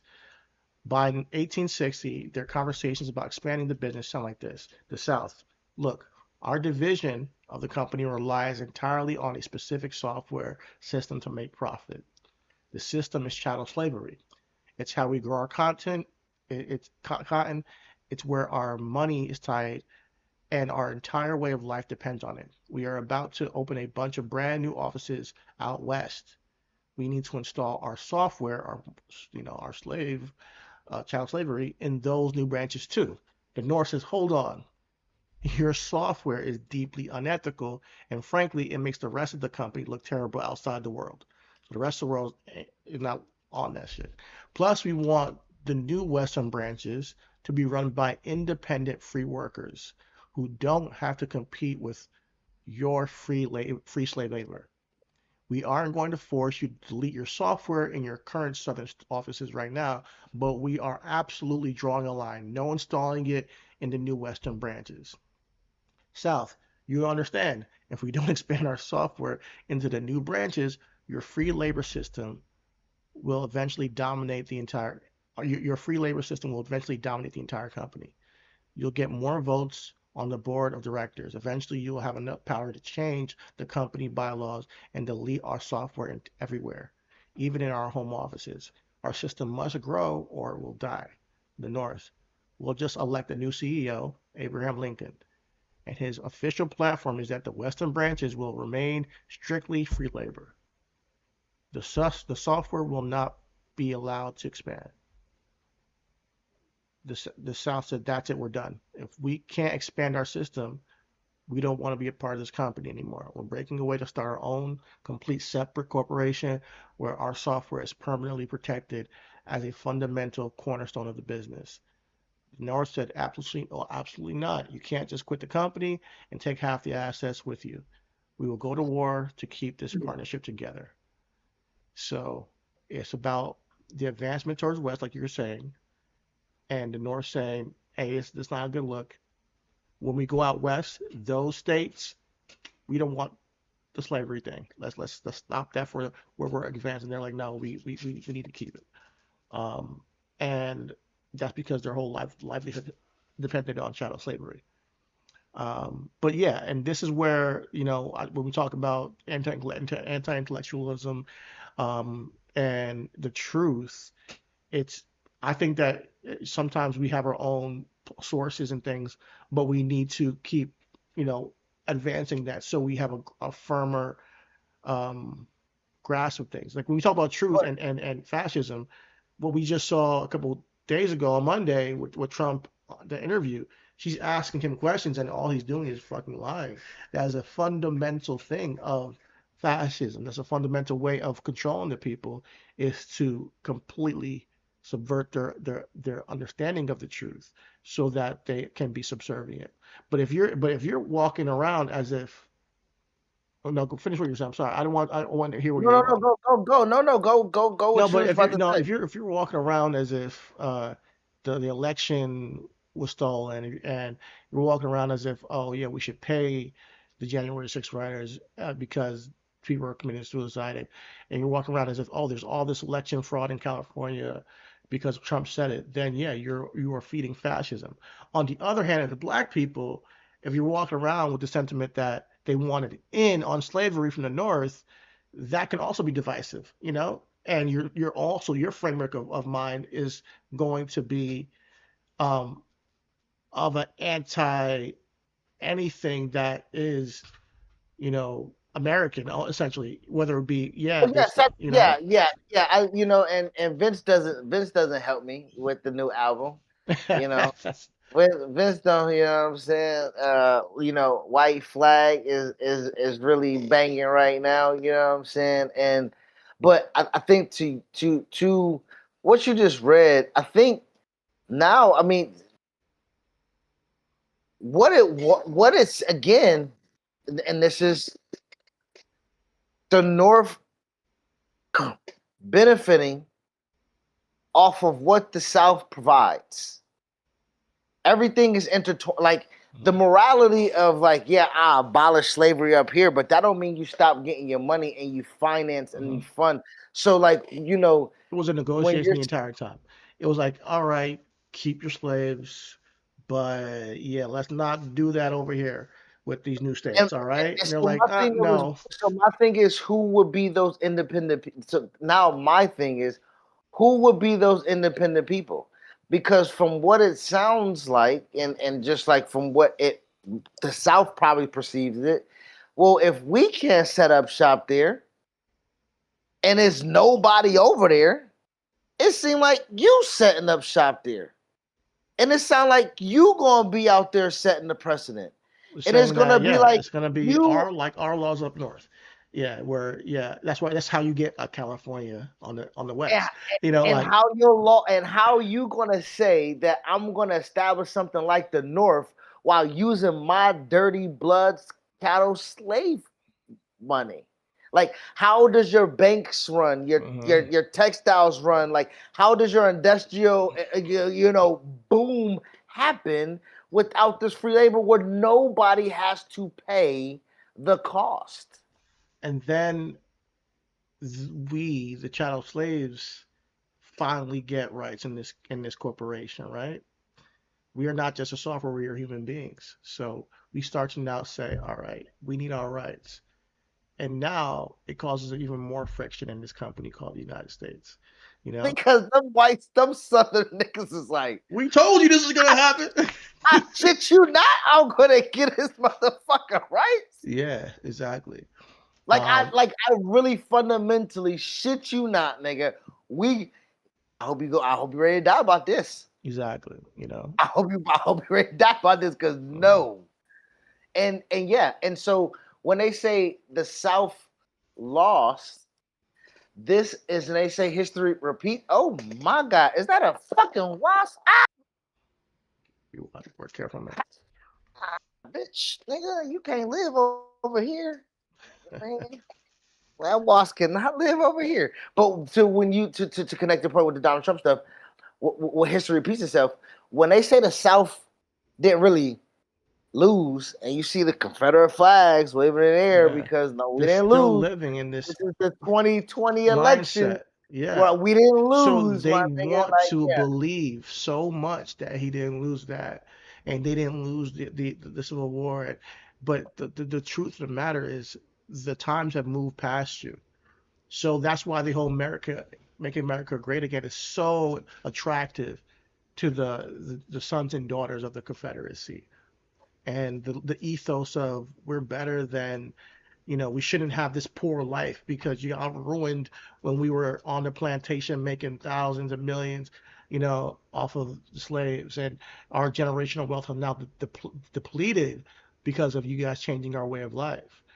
So there comes a time where we have to then say, all right, erasing the trauma of Black Americans is a priority in this country by actually atoning for that, and also erasing the false reality of the superiority complex these guys have.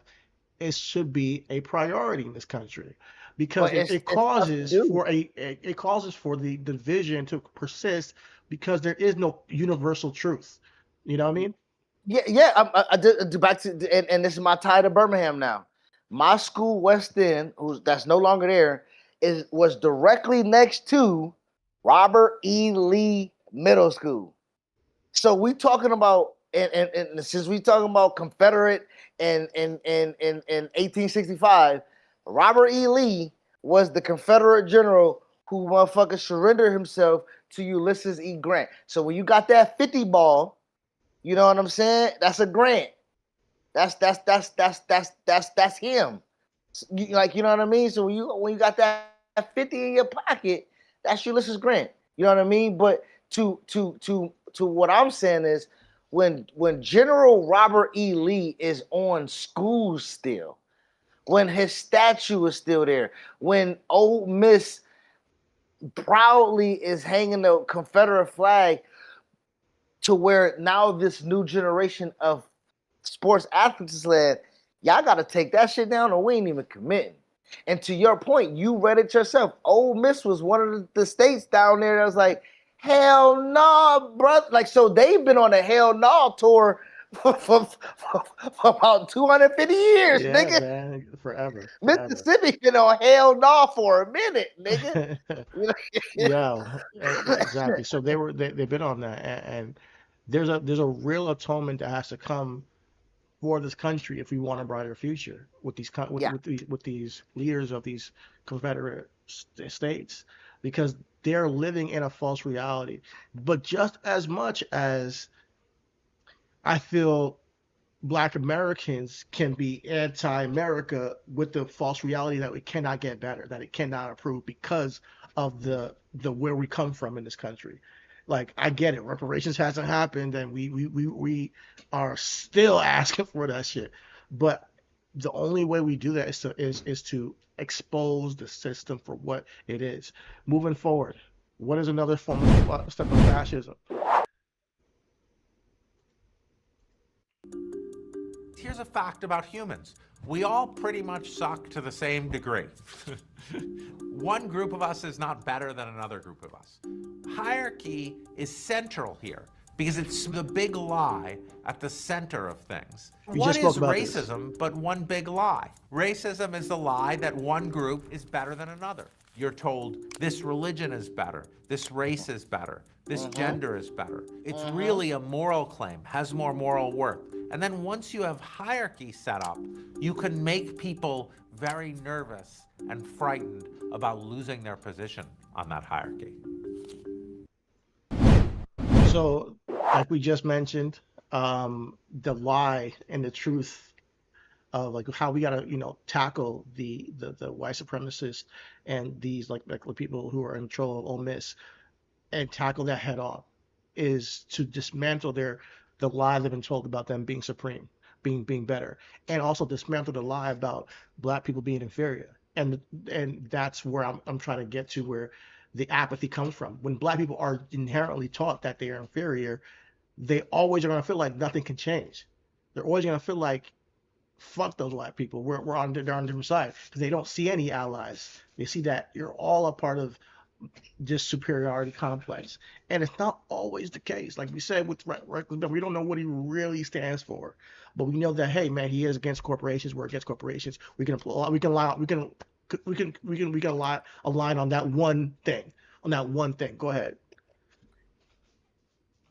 Our previous president, we was getting to the scuttlebutt with Charlemagne. We're not talking about that. The question that you was asked: can a person grow? Right? Can a person grow? To your point, do you believe Joe Biden and Hillary Clinton grew when we're talking about super predators and we're talking about the crime bill, right? That was disproportionately placed upon, we're talking about black people during the early 90s. If I'm being 100% with you, I can't answer that question. I really can't. I think that they are also a part of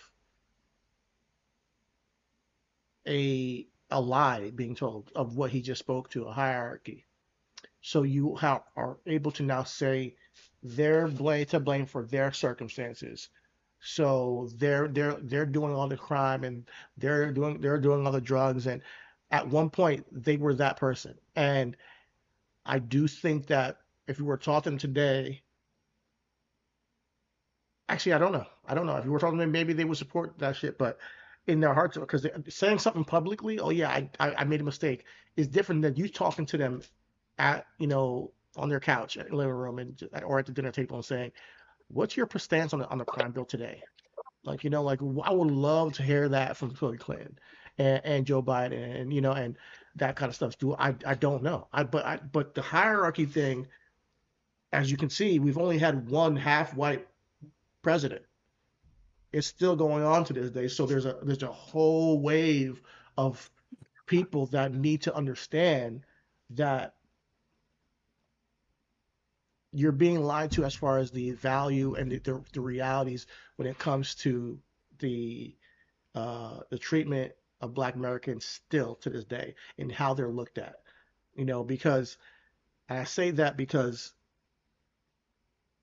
when you believe you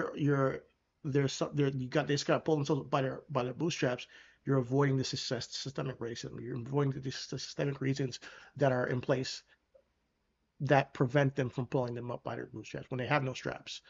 So I think there's an ignorance that's still in this country when it comes to those things. So, but it's perpetuated with things that have quote unquote worked realistically. Like, when we are talking about the 1994 crime bill, and we're talking about the major provisions of that bill, to get it passed, legislation had to compile $30.2 billion in funding to get that taken care of. And when we speaking about the money that's been. This is the spending that was done while people are saying President Clinton left us with a surplus. So let's just think about that for a second. He's spending right to be tougher on crimes, to harsher, put $100,000 new police officers nationwide in a program. It provided $9.7 billion for prison constructions, right? Which now we're talking about the 3 strikes and you're out. Like these are all the things that have impacted. Not only, we're not talking about just Black and Latino communities. We're not talking about that. We're talking about state prison population. We're talking about the incarceration of youth, right? We're talking about we're talking about now. This is now where things have been 30 years now perpetuated to where we are a number. We have to feel, because you got it. This is why let's pay attention to COVID, nigga. Take the jab. Get this shit back on track, because this real estate is losing money by the motherfucking day. Every day that these lights is on, that I'm paying for this internet, that these computers ain't working, that these phones ain't ringing, that this and we're extrapolating that to a prison. These niggas build acres, miles and shit away from... That shit needs to be filled with people. Now, it ain't just Black people. It ain't just Latino people. It is white people in there. But when we talk about the population of America only being 13% African American or Black descent, I guarantee you the population of a prison is close to what? 70 more? You know what I'm saying? So like those numbers, that's the math. Yeah. You know what I'm saying? And that's the thing that, that's the thing for me, like when I'm talking about the good, right? When Joe's standing next to Obama, I'm trying to figure out, damn, Obama, that's the only man that you could have got standing by you, because by you endorsing Joe, you then endorse Joe for the next 8 years, because he was with you for 8 years and then he ran, and you know what I mean, we had to get him out. Like, so, you know what I mean? So it's a trickle down effect to where I have to question my allegiance, my alliance, my 100%. vote that matters, that, like all of that plays into a part with somebody like me. You know what I'm saying? Absolutely. I completely hear you on that.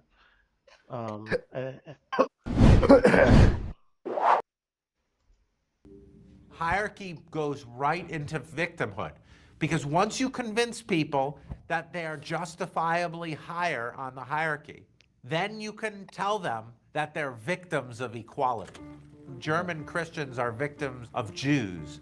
White Americans are victims of Black American equality. Men are victims of feminism. Once you convince people that they should be better, that they have earned a position on the hierarchy over others, then you can tell them that equality is actually victimhood. Loyalty to the dominant group means law-abidingness, and the minority group is by its nature not law-abiding.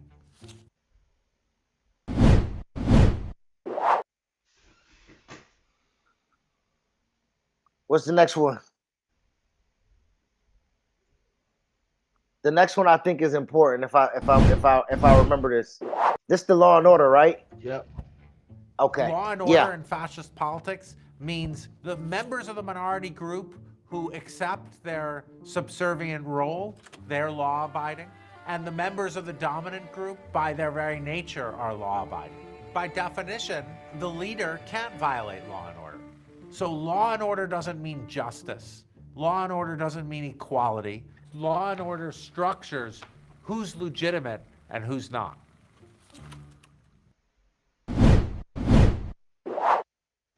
We're seeing that today. We seen that through the 2 years of a president being elected. Like law, so to people who didn't listen and are just picking up, fascism isn't just one of these things, because you can cherry pick. Yeah. Fascism is like, is there a collective of all of this? Can you That see all these things yes, happening? And I'm not gonna absolutely, lie, so far they're 7 for 7 as of our current state. nigga. Propaganda, the anti-intellectualism, defunding of schools, the not believing in science and shit, the whole fucking drink bleach to get rid of COVID, like the propaganda, the anti-truth, the story they tell you of America being great. This is all a lie. Then you go to Law and Order, and we see that there's the Epstein files. Nobody's getting held accountable for that. Trump is a felon himself. We just saw yesterday the bricks and minifigs, stealing $200,000 worth of Legos and being able to use the law against the owner, the people who are, you know, who are the former owners or the real owners. Like it's this hierarchy being then used to uh, control people, and clearly the justice system is like he said, the what do you say, the I'm sorry, he can't he can't break the law. The the dominant No, by their very nature. the leader can't bring it. Yeah, Yeah, the leader can't break the law. The dominant group, by their nature, are law abiding. So no matter what they do, they're law abiding, and the inferior group, by their nature, is lawless. And we're seeing that. If you, it is, and I'm telling you guys, it's not just a race thing. They're expanding this to everybody who they don't want, who's not being controlled, who wants to point out the frauds, people who are awake and stuff like that. The whole thing, Trump saying that the election's stolen. That's a reason why he keeps saying that. The more and more he says that he wants to make it true, the more and more he says that he wants people to be drawn in with this propaganda when he knows he lost in court 60 times to people who are already Republican judges. But it's a thing that he has to repeat because it helps, drown out the voice and also distort the law and order of this country. So we get to then criminalize the inferior group, which is LGBTQIA plus, which is immigrants, which is black and brown people, which is Islamists, which is now becoming even the Jews in some facets, depending on how you look at it. And I get it. The Jews have a lot of power, but people are saying, and there's been a lot of anti-Jew rhetoric lately, and I don't want to avoid that because they are technically a minority group as well. yeah, they are absolutely.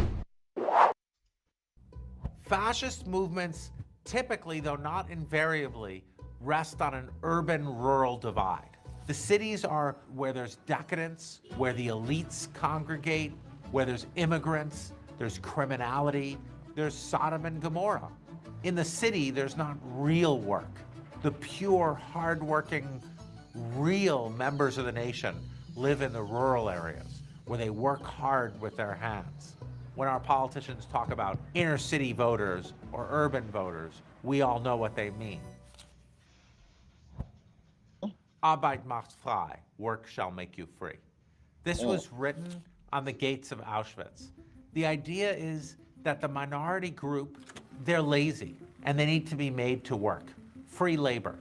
The minority group and the leftists, they're lazy by their nature, and it gives them a work ethic. Labor unions are run by communists who are trying to make things easier. Hard work is a virtue. In liberal democracy, we don't value people by how hard they work. What would happen to disabled people who can't work? They would then have no value. It's why the Nazis had the T4 program to murder the disabled, because the disabled were lebensunwertiges Leben, life unworthy of life, because to be valued was to be capable of hard work. Each of these individual elements is not in and of itself fascist, but you have to worry when they're all grouped together. When honest conservatives are lured into fascism, by people who tell them, look, it's an existential fight. I know you don't accept everything we do, you don't accept every doctrine, but your family is under threat. Your family is at risk. So without us, you're in peril. Those moments are the times when we need to worry about fascism. And there you have it. Obviously, I want to get to the last because I know we've been running along, but Right. as we talked about with Walmart, and we talk about these corporations and Amazon and not wanting to busting unions, guys, it's too close to home. The billionaires we talked about is too close to home. And like he said, um, Nazi Germany started with the democratic process, and we then got the Holocaust. Um, so just be awake and be aware of the signs and tactics of fascism because it doesn't just pull a guys and a wool over the people who we expect, the rural Americans who are MAGA, who are, conservative and, Christian. It pulls the wool over people who are like me and you as well, where we can almost fall into the subservient role by just the apathy and the by the story that's been told for us all this time because it's also propaganda that we're hearing about ourselves. We are powerful people, man. I don't care what you are. I always say it, man. We're all entitled to the pursuit of happiness, regardless of who you are, skin color, tone, whatever it may be, religion, creed, and all that stuff. And by that facet, your voice matters, and that means the other person's voice matters. That means you got to look at things from a non-binary point of view when the world tells you that people are not in your favor, people don't love you, people don't care about you, and you shouldn't care about people thus because they're against you. There's a lot of anti-black stuff out there,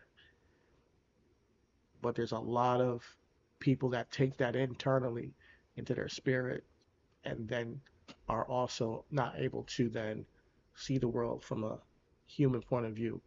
And that's where I'm trying to get more people to, if that makes sense. Just more of like we all know we are in a position where we are more power together, more powerful together, and we are actively being pitted against each other. Granted, some things hey, some people are your enemies flat out. You can't. There's a line has to be drawn, but not everybody is in that group. That's all I'm trying to say. No, and to your point, you are absolutely right, bro. And I think the biggest thing is that I wanted to have a conversation because we are two brothers and we are two different, you know, culturally represented people. Like you said, you come from the suburbs. I come from across the tracks. You know what I'm saying? Like you like you, the way that we have them programmed. Again, we talk about it in a generic term about your Nigerian culture, and it's probably something that I bet, and not even just Nigerians, but Africans in totality, be like, we are so beyond the stereotype of what you think that we supposed to be. But in real life, we've had conversations. And you're like, yeah, I think I'm the only one out the way. That's living creatively. You know what I'm saying? That's living without the program that was Mhm. instilled in me. You know what I'm Yeah, saying? yeah. And with that being said, you go through hardships that people that you literally grew up in the same household with cannot identify with. Right? Like people who same mom and dad, same blood, same nigga, we took baths together, ate out the same pot together, like, but you can't see me for who I am right now because I am not following the program. And that falls into me being a stay-at-home dad, and the perpetual side eye that my wife gets to be like, oh, your husband don't work. You know what I'm saying? Like you like your husband don't work. And I would He's gladly working right say, now. come bring your ass and watch these 3 motherfucking kids, nigga. It's a fucking job I do not get a check for, nigga. And granted, that is everybody who decided to live the life of having children, having a family, and then be able to have to migrate through those times of how you are able to navigate that. What my thing is that I argue with my wife all the time, and what we say is that we and I are not the same as anybody else or him. Like what they got going on in a relationship, or what you see on TikTok, or what goes on in the show Fatima, whatever the fuck you watching, or whatever you see, or whatever's in your zeitgeist, that don't always seem to work for someone else, right? And I think to your point, like how you see certain grifters, or how you see certain people move, or how you see certain people that will play their role for a bag, and you be like, damn, nigga, you don't stand for something. Like you know what I mean? Like you gonna get in front of here, you gonna tighten up your tie, you gonna put on your 3-piece and your 5-button and your double-breasted, you gonna come out here and you gonna play the fool. You know what I'm saying? And Everybody plays the fool. that fits a nigga for a few. And the American nigga and the Nigerian nigga, we be looking at Acho and Stephen A the same way. Like, oh, y'all niggas 100%.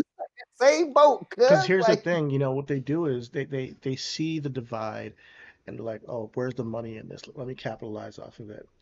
And I so think share that's my screen. I got that that's for you. expected, huh? Share my screen. I got that for Oh you. yeah, for sure. As you make your point, I got the video to support that what you were just saying. Oh wait, hold up. Let me add it to the joint. I forgot. But I do want to shoot some bail before you land. Is that Of course. I do no, No, I'm joking. I I'm do joking. think It's Stephen A. I do. I got And you, Tatum. man. Hold on. Let me tell you this. I sent the story to you. I have to do more research.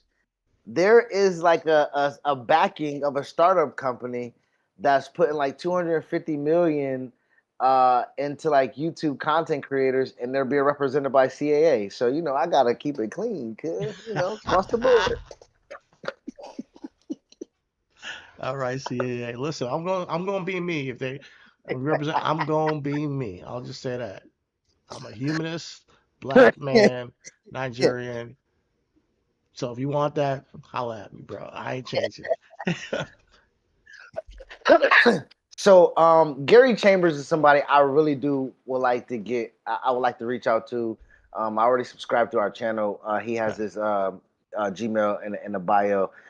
He fits our research to what we've been doing. Okay. I already that he fits. So and the reason why I said shoot some bells, because as you were about to land with your point, which I will let you land, Stephen A is presenting himself within the conference. If you go to the thumbnail of this video, which I don't really want to because I lose my space, Yeah. but if you go look at, you can search the thumbnail yourself.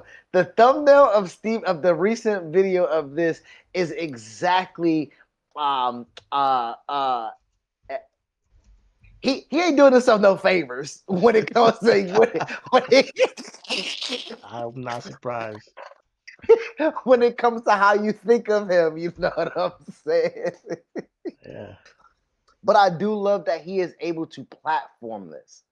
I really do. That's the bill. I really do appreciate that he has the ability to platform this, to give us the ability to think, to give us the ability to be like, because I said, yo, you got to watch this interview. I said, it's with Gary Chambers. We know him. We did him before he did the Jasmine Crockett numbers in Texas and broke it down and stuff like that. And I was like, this officer, he was like, oh my God. Officer Tatum, no. That coon. I don't want to hear shit from that guy. But yeah. So what makes Officer Tatum so bad before we even get into the conversation? What Officer have Tatum, you he went or on. know about him? I was introduced to him because I watch Abbott Preach, and they are like comedians who do like what we do. We just social commentary, and they had a whole feud with like the Fresh and Fit podcast.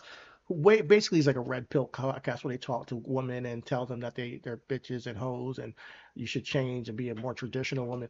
That's what they do there. Officer Tatum was a guest on the Fresh and Fit podcast, and he was or was it Fresh and Fit podcast? It might have been a different podcast actually. It might have been the whatever podcast or something. What basically is another podcast, Red Pill, telling OnlyFans models that they're hoes. But he went on that show and he's like, yeah, I'm a man, I'll never cry in front of my woman because I'm a man. And men don't cry. If I have to cry, I'm gonna go in another room and she'll never see me cry. I'm a man. And then when Charlie Kirk dies, that bitch ain't never made him angry enough. Yeah. And then when Charlie Kirk dies, this bitch ass nigga puts a camera in front of his face and it starts crying, dog. Did he do the DDG cry though? He starts crying. Did he do this? No. This is real tears, bro. Real ass tears. So I'm sorry, I'm getting mad now because you see, the guy's a fraud, bro. He cried for this Charlie Kirk dude who flat out said that black pilots he would be concerned or black women like all this anti-black rhetoric and constantly ostracizing the black community, and he believed in his ideology. And there's a lot of black men out there who there's this whole sentiment of like black people need to get their shit together. Black people are so emotional. Black people have black fatigue. There's a lot of people, and there's black people saying this shit, and white people saying this shit, and it's like, do you know what the fuck you're talking about? Because there's a lot of white people that are crashing out for fucking Target having rainbows in their store. There's a lot, it's a lot of things that black people, when they do, we can't have emotions or reactions to real. What about it? That's how I end up living like that sometimes. Yeah. Right. And that's why that's why I try to ignore people like that, because they get me in a space where I start to see them for what they are, and it's just like, they make money off of just criticizing black people. They make money off of saying that, all y'all care about is drugs and guns and killing each other, and that's not the fucking truth. They make and they spout this shit to a large audience, where me and you and every black man that we probably know in real life don't fit that shit. I don't know one gangbanger. Go ahead. I do. Well, I was about to say, I'm sorry. No. Listen, maybe you do, but it's not like. But I'm not saying. Okay, it's not majority of the friends you have. What percentage are gangbangers? What percentage are only about drugs? Yeah, it's not. And I won't. It probably and then they make it seem like it's a black fraction of a 1%. Yeah, they make it seem like it's a black issue, like it's because black people are inherently that way. The truth of the matter is that there's an issue with white people and drugs too. Actually, a majority of crime is. That's when it started. Yeah, that's when it started to matter. Yeah, that's when it started to matter, when it was white people and the drugs. Actually, to be quite honest. So. Listen, the first time I got ecstasy was from a white drug dealer, bro. Like, let's be real. Like, but the thing about it, when it comes to white drug, for sure. For sure. But the thing about these guys is that they appeal to a white audience that wants to hear their biases confirmed from a black perspective, from a black man, and they were like, yeah, so the black person said it, so it's true. So, and that's why I hate Officer Tatum, because that's all he does, this is why this was a really great thing for me to know without knowing, right? Because I didn't know. Yeah, you just I heard him today. For the first that's time. Crazy. But this is why I say this is great. This is good platforming for Stephen A, because he was not able to get none of that shit off today. Even Stephen A had to step in and say, fellas, nah, I don't really agree with what you're talking about now, Mr. Officer Tatum. You know what I'm saying? Like, even Stephen A was like, God damn, I gotta step in with this. Cause some of the shit you really can't let slide. But Think about it. A go lot of ahead. America was racist. Yeah, A lot of Americans want black people to be what they show on TV, and we're just yeah. not. Granted, you might know a game maker. Listen, I don't really know one, bro. Like who's still doing it? No, I don't. You know, do I know somebody that has gotten locked up? Yeah, maybe back in the day. You know, but I also know white criminals as well. Like I've seen this happen, and it's like we Yes. act like it's a solely thing. I didn't When even get my when first pound from a black person. My first pound came from a white boy. So there Shout out you to him. go. Yeah, you know, we all know. Like, so when it comes from, what we got to understand is it's poverty. And if you're not tackling these issues at a root cause, then you're not really serious about it. If you're just saying it's just inherently black Mhm. people are an issue, black people need to, no, it's poverty, guys. People commit crimes in impoverished nations, this impoverished circumstances. It's been proven. We know what the issue is. If you go to trailer parks in Colorado, they're killing each other over there, and also selling each other drugs, and also the domestic violence is happening over there, Absolutely. and rapes are happening over there.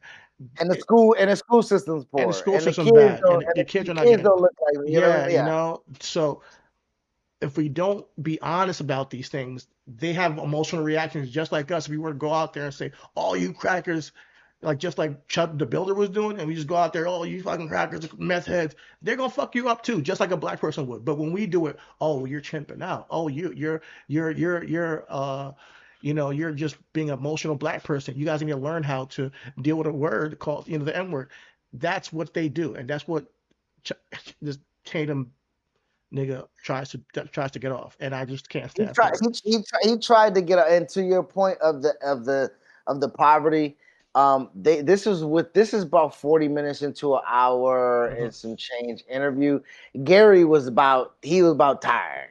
Yeah, he was about tired. So the diplomacy of how he was trying to get it off, because uh, I'm not even gonna play this part. I'm paraphrasing.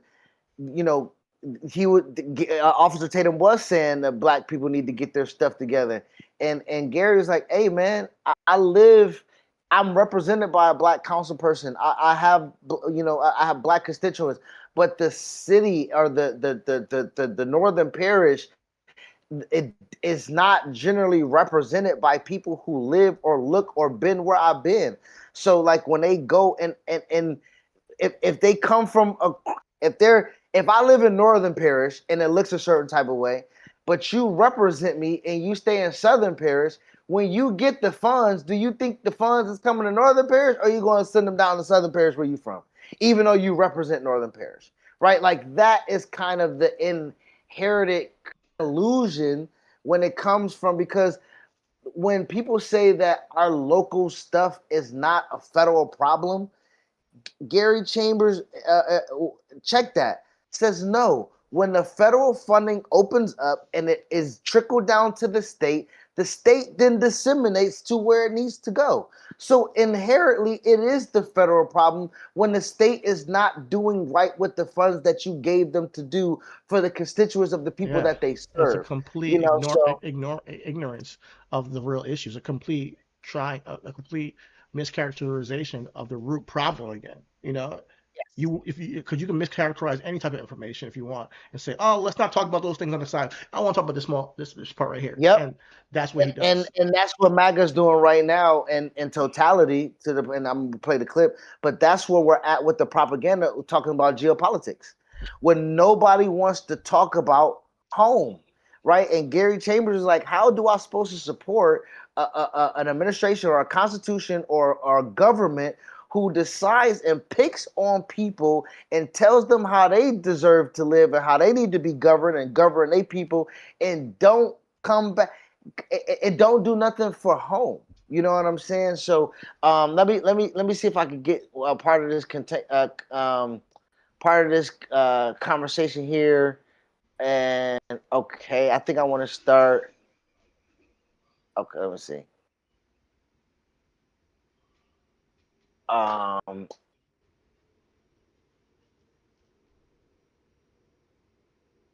We got a commercial. We do not pay for YouTube Premium. No, we do not. Hell nah. Run through these little 30 seconds, nigga, for sure. No, just like Stephanie McMahon. Just like Triple With a VPN. Yeah. All right, here we go. Going live with it. Are you going? Are you gonna full screen it or not? I'm not done. So Yes. I would rather someone who has the same lived experience, who cares about some of the same things. That's what white people are asking for every day. Why, when black people ask for it, is it somehow wrong? How do you think? Where do you see white people asking for stuff like that? They don't have to say white. They say stuff like people with the same moral fabric as us, people who have the same cultural beliefs. Okay, the audience can hear. You were saying 5 minutes ago. Okay. All right, so let me rewind. I'm gonna rewind it because I was talking over it. All right, here we go. $1 million. I asked them, do the curtains here cost less than the curtains that you put on the building on the other side of town, or you just shorten the black kids over here? So when you talk about some of these things, I'm saying that black... Shit, I just have him say it in there. Fuck it, I was talking over it. I was right there. Shit. From the time Obama was in office. First term. Just wanted to say that. Give you the floor.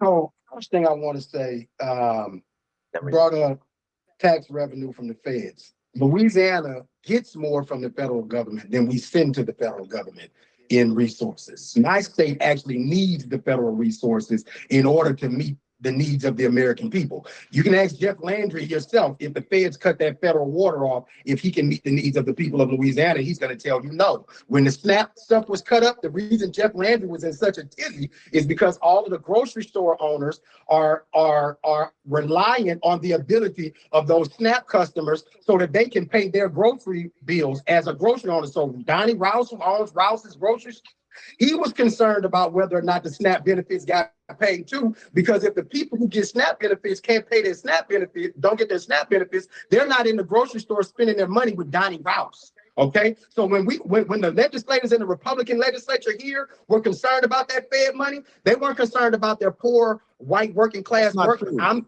not done. They weren't concerned about their poor working class white voters. They were concerned about their business owners who were going to not be able to meet their margins. Second part, when you talk about the money, that's our money. When black people start talking about an investment from the government, that is our tax dollars that we have paid to the government. And everybody gets to ask for their tax dollars to come back to their community, but black people. When black people, you just said we want the government to do it. No, I want the government to be true to what it said on paper. If you're going to take care of the damn roads and bridges, take care of the roads and the bridges in my community too. If you're going to take care of the parks, take care of the parks in my community. In my community, around the corner from me is Glen Oaks High School. It flooded in 2016. When it was repaired, they spent $16 million to repair it. When Baton Rouge High was built, they spent $64 million. When the school that my daughter goes to was built, they spent $60 million. When they built the Struma High School in the black neighborhood, they spent $20 million. I asked them, do the curtains here cost less than the curtains that you put on the building on the other side of town, or you just shorten the black kids over here? So when you talk about some of these things, I'm saying that black people who go to work every day, like my mom and daddy, who live in the same neighborhood I do across the street from me, who've been paying taxes in this community for 30 years, but every time they wake up, there's another resource leaving their community. And it's not at the hands of the black people that they voted for, it's at the hands of the white people who continue to deny the access to the black people because of race. A thing that you continue to deny is a fact. Is your city council member black that represents your district? Yes. My city council is majority white, Republican. No, but is your representative black? What part are you missing? Is the person representing your community? See, this is where the game He's at a disadvantage, Officer Tatum, because he's operating in a silo. He's by himself. He's outnumbered. That's what in a majority black city. To me, this is the problem. This is the lie. No, this is the problem. Because this is where conservatives are lying every day. No, you just make everything about race. Black city. I live in a majority black city. I have a community where we have never had black people as the majority on the city council because of gerrymandering, and your black ass is sitting here telling me that it doesn't matter. Now you're assuming that white people are all racist and evil. I never said that. So white person can't represent your community because they're white? See, now you're lying. This is another thing. This is a tactic. This is a tactic. No, it's no tactic. It's no tactic. Just talking. He's just talking. I want to no. Hey, guys.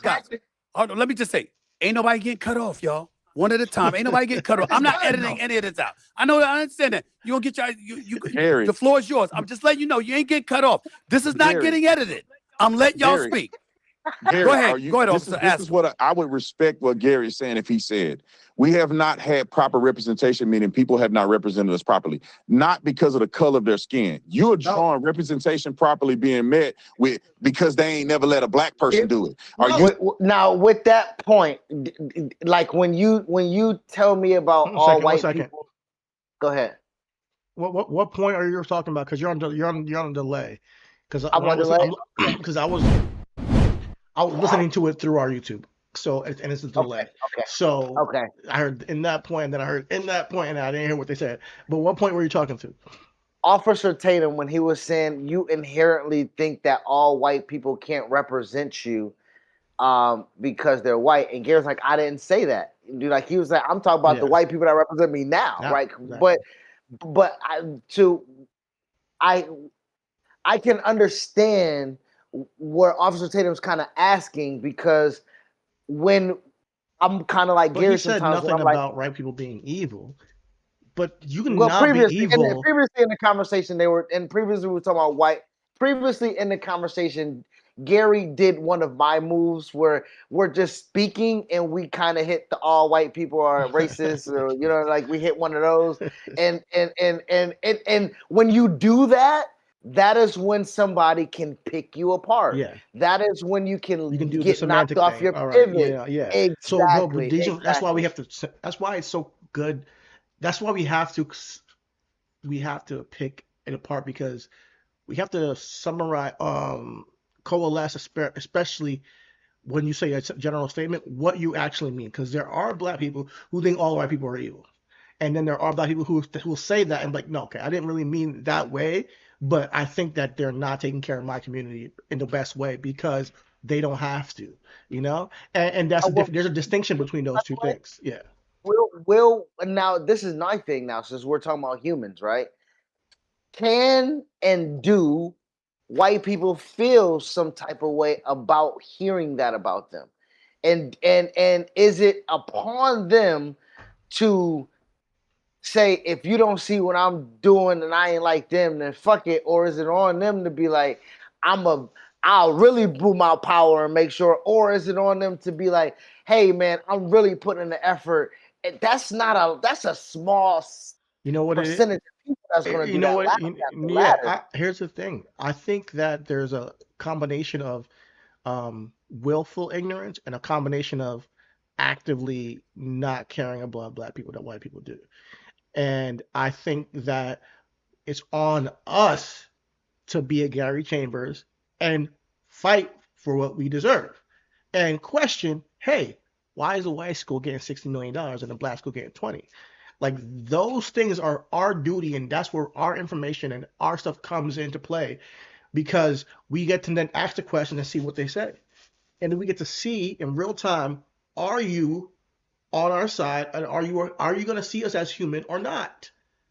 Are you going to really give us a really valid reason of, okay, why things happen, or the currents cost less here than go in the school? Because at the end of the day, we shouldn't live in a country where we are intentionally treating one community less than another community if we can prevent that,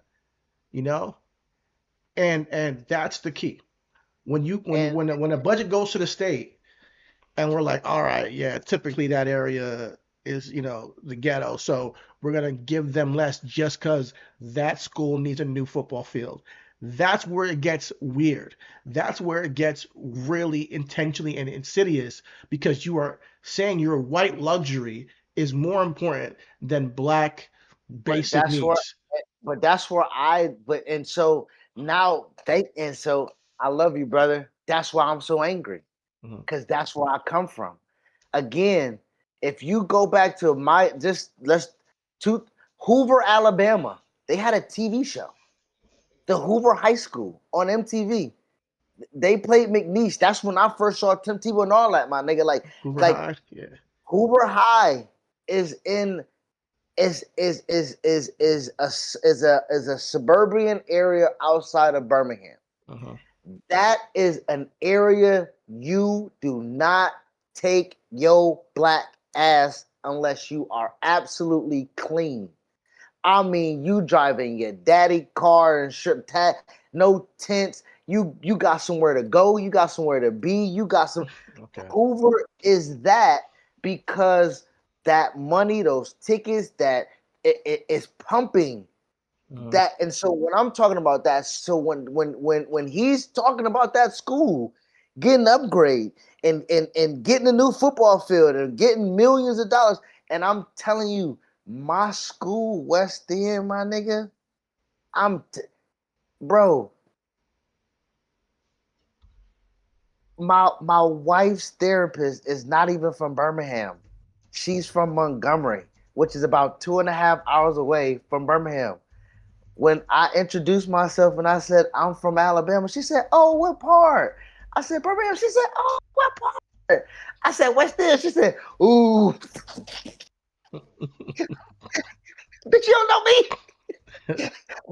But she know me. Like, she knows the makeup of me. And with that being said, that's a battle, a struggle, an identity that it literally makes you insecure because you know your books ain't up to date. You know your school is not renovated up to date. You know that the like you said, the state funding is not coming to Jefferson County. And if it is, the damn sure ain't coming to your school. They're gonna put it elsewhere, wherever in Jefferson County, because you are the bottom of this side of the city. You know what I'm saying? Yeah. So I just did some research. Go ahead. Yeah. I just asked, so when states get federal funding, why do they continue to give wealthy schools more money? It says federal funds account for a small fraction of overall K through 12 budgets. States continue to give wealthy schools more money primarily because of local property tax reliance, combined with state funding formulas that often reward districts with higher property values or wealthier student populations. Most public school funding relies on local property taxes. So the people are paying the school, you know? The districts in affluent neighborhoods with high home values generate significantly more local tax revenue than low-income districts, allowing them to spend far more per student regardless of what the state or federal government contributes. State allocation fund. While federal funds like Title I are specifically targeted to support low-income and special needs students, they only make up about 8% of school budgets. To make up the difference, states distribute their own revenues. Many states' formulas are designed to match local contributions or distribute funds based on attendance, which inadvertently advantages wealthier districts that can afford better facilities, advanced programs, and higher teacher salaries. And then some states and federal funding is tied to competitive grants or require matching funds from the local district. Wealthier districts are better equipped to employ grant writers, provide matching funds, or navigate complex state bureaucracies, allowing them to secure a disproportionate amount of supplementary funding. So when I said, is this a systemic issue? It says, yes, school funding disparities are widely recognized by economists, sociologists, and policymakers as a classic example of systemic issue. The unequal distribution of funds is not caused by individual bad actors or random mistakes. Instead, it is the predictable, baked-in result of how the entire American education system is structured. Why this system perpetuates inequality, boundaries, and segregation. District borders were historically drawn around racial and economically segregated neighborhoods. Because school funding is tied to these exact geographic borders through property taxes, historical housing discrimination like redlining is structurally preserved in modern school budgets. The wealth produced more wealth. Wealthy districts use their high property taxes revenues to build state-of-the-art facilities and offer high salaries. This attracts top-tier teachers and affluent families, which drives property values even higher, creating a self-reinforcing cycle of structural advantage. Political lobbying power. Affluent communities possess time, legal resources, and political influence to actively lobby state legislators. They successfully protect their local tax revenues from being redistributed to poorer neighboring districts. And then legal frameworks. The U.S. Supreme Court ruled in 1973 in San Antonio Independent School District versus Rodriguez that the education is not a fundamental right guaranteed by the U.S. Constitution.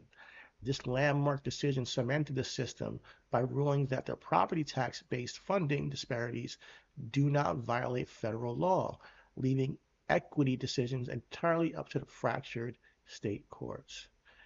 Okay. So what's the systemic? So yeah, to tie into everything, when you said it said America system, right? When you read that, and then another two words that stuck out to me was it was racially driven and economically driven. Exactly. So what do we just talk about the Civil War? It was racially driven and economically driven. It's the same conversation. So same conversation. So the history of America of, again, sectioning off people or sectioning off ideologies, or because based on how much money it can generate, right? That has, we just read it, that is trickled down to the school system. It's trickled down to the school system of, like I'm saying, you're right. It's really not a federal problem. But again, when I open up my books and I give it to the state, and the state looks at it and say, "All right, everybody, come get your piece. Come get your piece." Everybody has the ability to compound their piece with some interest, right? Depending on if they're in a decent, good, a better, neighborhood, considering what we're talking about. When you leave the poor to be poor, whether that's the white trailer park or the slums of the black people, what you are now doing is then recycling the ideology of free labor. Because we're just saying that if this poor neighborhood does not generate any money, we don't have to give that neighborhood any money. We're matching it. Oh, so you only get the 20,000 match or the 10,000 match that you guys created, which allows people to come in and gentrify and then buy up real estate or buy up land, or then take away the local business or the local economy that can influence at least a little bit of subsidized money that comes that way. So you then now turn what used to be what to be a bad neighborhood into, oh, that's not a Piggly Wiggly no more. That's a Winn-Dixie. Yeah, like, oh my God, changed the name from that? Yeah, yo, it's changed in the past year. You haven't been back here? Oh man, you've been gone for 5 years.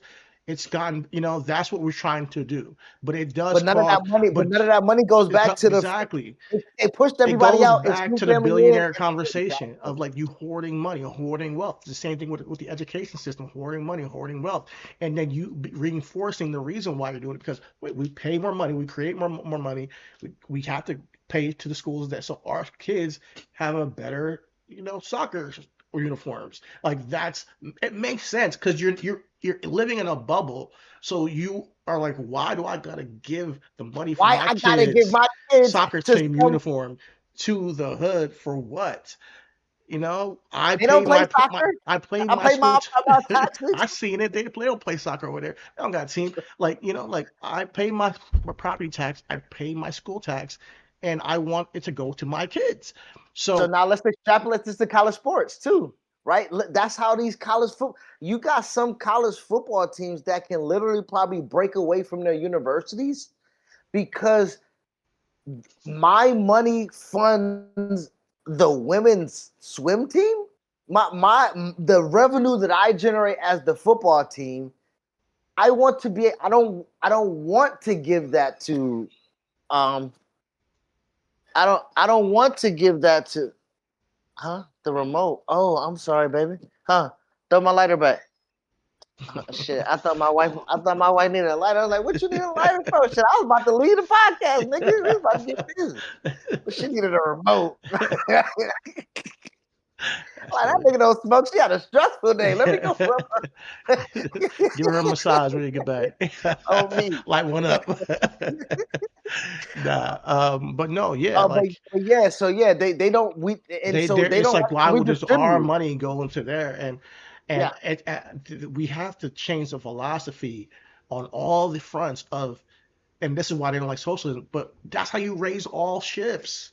If you don't want crime, why don't you just fucking fix the crime? Like, it costs investment.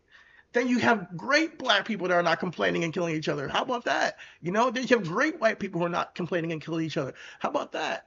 How about we redistribute the wealth so we have this crime? We know the answers. You know, so we have educated. You know, we can compete with China in education because we're investing in it. You know what? Yo, I want this. Yo, we just do this after we came with no script today. We had nothing. But this springboard me, and we'll probably get out of here with identity politics. Before you do that, I want to just hit you with this.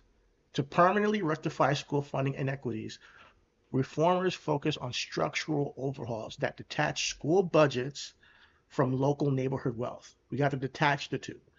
One of the solutions is what they call the Michigan model, and that's to shift state level funding. States can eliminate local property taxes as the primary source of school funding by collecting education taxes at the state level via statewide sales, income, or property taxes, and distributing them evenly per pupil. The geographic wealth of a neighborhood no longer dictates the school's budget. 2, implement true weighted student formulas. States can adopt funding models that allocate money based on student need rather than district property values.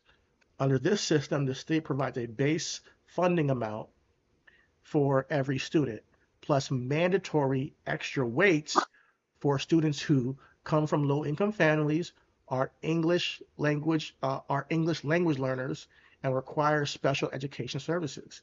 So we're now lifting the bottom, and saying, hey, we're equally funding all these schools. The federal government says, hey, we're equally funding all these schools, and we're going to give a little bit more for people who have low income, a little bit more for people who are learning English, a little bit more for people who are special education services. And then the third, redraw district boundaries, consolidating small fragmented schools into larger countywide or regional districts, blends the rich and poorest together. This forces a single shared tax base to fund all schools within that region equally, ending a practice of wealthy neighborhoods isolating their tax dollars.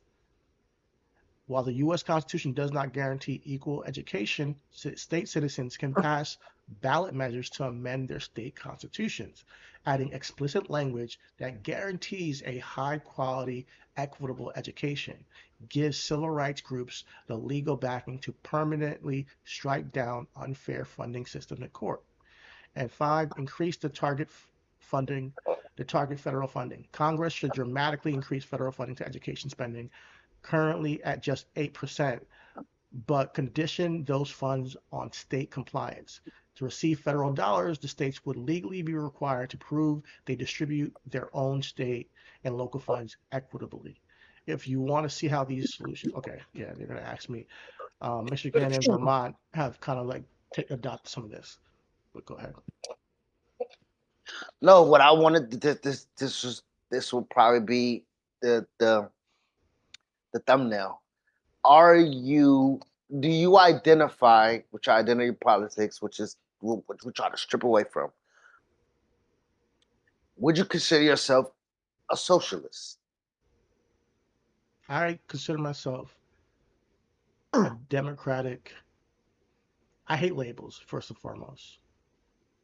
I consider myself a humanist. I always tell you, a humanist, and that comes from so that trickles to my politics, because my goal is now to provide all humans with a better life. You know, now if you're making millions and millions of dollars, and somebody in your same, and like, you know, across the railroad tracks is making, you know, $1,000 a month, yeah, you got to slow down. To me, like, not like you got to slow down, but like we got to help these people, you know, because I don't want you complaining about their future kids being crime ridden. So let's stop. Let not stop your wealth, but we have to then level the playing field so that the whole community is better. Because then you're not complaining about the people across the railroad. Then How they're do we good do too. that? Well, I just went through all those reasons, but I would say No, I mean for the wealth. No, I mean that's the wealth between for school. I'm saying like for what you would implement those ways within individual. Well, I guess state. Well, like I'm just trying. When someone speaks of capping your wealth or redistributing your wealth, you know, people will fight back, you know, with that. So I'm just trying to see how, you know, I think we talked about it. Well, Peter Thiel was worth what, $28 billion, 28 billion. He had to pay what was a 5% tax. That would have been like 1.4, 1.5 billion, and he's still walking away with 26 and a half or something like that. Like, I don't think you should run from that. If that falls under socialism, then I'll rock with that. You know what I'm saying? Because I ain't okay. cap you. You just paying a tax to that. You know what I'm saying? Okay, so I don't know what to. Okay, so you asked me what do I identify as Yeah, politically, right? yeah. With Um, the ideology what that the you have. ideologies have. So I don't know. I'll be honest with you. I'm learning as I go along because my thoughts and processes continue to evolve. But I'm looking at what people deem as what I just expressed as like, hey, I'm a humanist first who believes that I believe in raising the floor of a country, a community, a town, a state, whatever it may be, then continually helping out the most wealthy. That's a philosophy I have.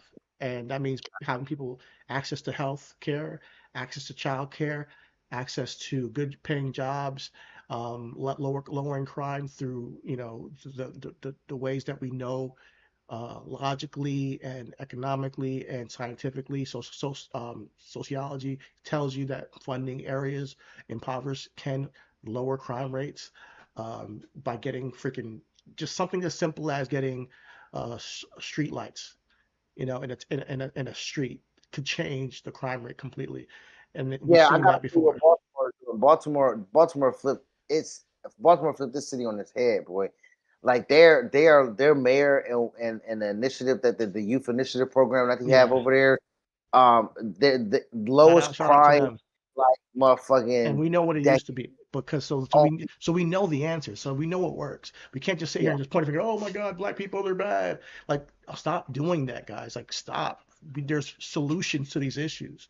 You know, I hear even black people say, man, black people need to stop doing this and stop doing that. Stop judging people who you've never lived their experience. If I came to the hood and started pointing my fingers at people when I didn't live through that, that makes me just a fucking asshole, bro, for yeah, real. Like, you know, so what I put in is that what I believe, and it said that I believe in social democracy, and said this is the most direct match to my philosophy. Social democrats believe in capitalist market economy, but insist that the government must heavily regulate it to ensure a strong social safety net. I always talk about regulation. The goal is to raise the floor through you. talk about the government too. We can't trust them niggas. Yeah. So government and regulation is tough. hmm the goal is to raise the floor through universal health care, free education, a robust public infrastructure funded by progressive taxation. The view on the wealth. It allows for a ceiling of private wealth and corporate enterprise, but taxes the top to ensure nobody falls below a dignified floor. That's all I'm trying to say. That's all I want. So I might have learned something today about myself. I'm identifying as a social democrat. Now, democratic socialism is also on this list. And maybe I'm going to read it just so we can talk about it. But it says, if you believe that truly raising the floor requires restructuring the economy so that workers, rather than private corporations, own the means of production, you might then lean toward democratic socialism. To guarantee a decent life as a fundamental right by removing essential, the goal is to guarantee a decent life by a fundamental right by removing essential human needs like housing and healthcare from profit-driven market. It places a much heavier emphasis on actively lowering or capping the wealth ceiling to prevent extreme economic inequality from corrupting democracy. That's Zoran Mamdani, and I I fuck with him. I fuck with that. And then there's a couple of other things here too. It says left libertarianism. I'm not sure if I'm that, but it says if you value individual liberty and free markets, but believe the natural resources belong to everyone equally, this framework fits. The goal that Okay. many left libertarians advocate for universal basic income or a citizens divided fund funded by taxes on land values or pollution. Funded by taxes on land values or pollution. The view on wealth. It creates a definitive financial floor for every human being without relying on a massive state bureaucracy to manage individual industries. I'm not that, but I mean, I see where people can come from with that. And then there's a philosophical framework called Rawlsian liberalism. Rawlsian liberalism. While not a political party, your view perfectly mirrors the political philosophy of John Rawls, specifically his difference principle. Rawls argued that economic inequalities are only permissible if they work to maximize benefit from the least advantaged members of society. In short, a higher ceiling is only justified if it actually pulls up the floor. If you would like to explore the views, ask me if I want to explore it further. But yeah, Rawlsian liberalism fits me, but that's more like a philosophical framework. But I'm between a social democracy. I'm a social democrat or a democratic socialist. So yeah.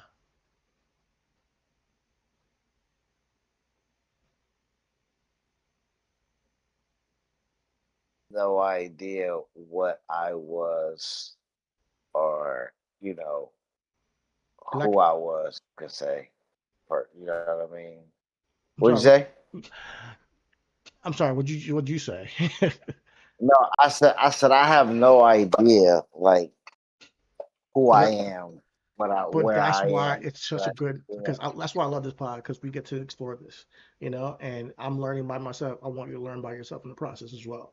But here's what I want even the audience to do: look in your heart and spirit and think to yourself, what is the best way for society to continually improve and work that doesn't harm people and doesn't exploit people. That's Mm. if you don't want people to be harmed and exploited. Now, if you genuinely want people to be harmed and exploited, add that to your definition and see what it turns out to be. Because some people might be complete, authoritarians, or complete anarchists, But that's a real thing because I'm tired of the labels. Or if you're gonna give somebody a label, at least know what you are. Democrat, two choices, Democrat, Republican. Majority of us don't fit in these two boxes. Like I'm talking about Yeah, probably no one.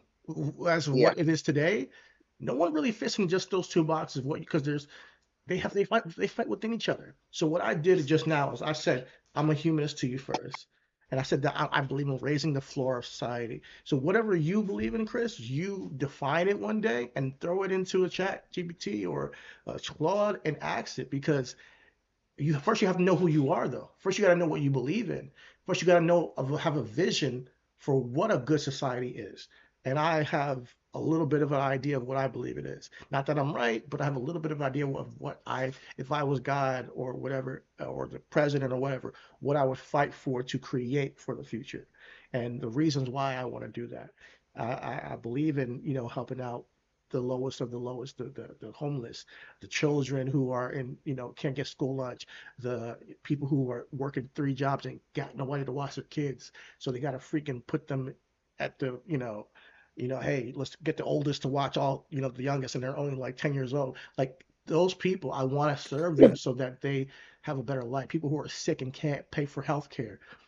If we can do that in the richest country in the world, then a lot of our problems of pointing the finger at people and saying, "Oh, you're a racist," or "You're, not picking yourself up by your bootstraps," and "Oh, I hate you because you're MAGA. I hate you because you're liberal. I hate you because you're gay. I hate you because you're straight. I hate you because of whatever label you got." All that noise goes away because we're now all focused on making everybody's life better. Who cares? I don't care if you live in fucking Idaho and are on a farm. I don't care if you're in Brooklyn, you know, you know, I, you can all live a better life because I have a vision of not ignoring anybody's sovereignty. But that's for me. I want people to look into their hearts and explore outside of the Democratic, outside of being a Democrat or being a Republican. Look into your heart of what you think a good society looks like and explore that within yourselves, put it in an AI chatbot, and see what it tells you about yourself and what it may tell you about your political ideology that's outside of what they tell you on TV and social media. And we AI use the good ones. So you got to research and ask AI itself, hey, are you owned by any bad people that do bad things? Facts. Oh man, you ended the show perfect, man. It's nothing else to. I know I screamed yesterday, this is me, this is me. And he was like, no, I know who you are. I know who you are. You coming in today really puts a bow and a pin on this is Chidi. You know what I'm saying? And this was a great revelation because I do believe that as we continue to grow with this podcast, understanding who we are will then, and again, iron sharpens iron. So for you to do what you did, because you said, I know what I have an idea, right? For me, I have to sit with that, Yeah. right? For me, I have to really identify because we've already said that when we put it in the AI chat, they say, well, of course, will Chris press the red button? You know what I'm saying? Like, you know what I mean? So like for that to be within me, like am I someone who just want to be standoffish and gain enough wealth to be able to live off of, and then I have to figure out what that is because obtainability of what that could be has never been something eh, to dream, The right? imagination. Yeah. You know what I mean? Like to be able to like sit down and be like, if I had the opportunity, like sometimes to sit down and be like, man, I just need to pay the bills for a Yeah. couple And weeks. that's where they You know, keep you you know, at. They keep you yeah. there because you're stuck in the system. So they just keep you in this state of consciousness that I just need to be in the system. But what if everybody challenged themselves that say, if you had a magic wand, what would the world look like today? If you write that down in your journal, what is that? And then define it into a ethos, then you'll know more about yourself and what you stand for. That's what I wanted to make Agora for, is to really get people to challenge their preconceived notions, challenge what they believe politically, and to define themselves. Because you might take a personality test or a Myers-Briggs test and be like, man, I have more in common with that transgender black kid than I have with any of these country bumpkin MAGA fucks. But I've been walking around with them forever because that's what I thought I was. That's what I thought I really standed for. But I don't. You know, that's that's what people are in right now. And same thing for black people. There's a lot of black people that are they really honed in on like what they believe.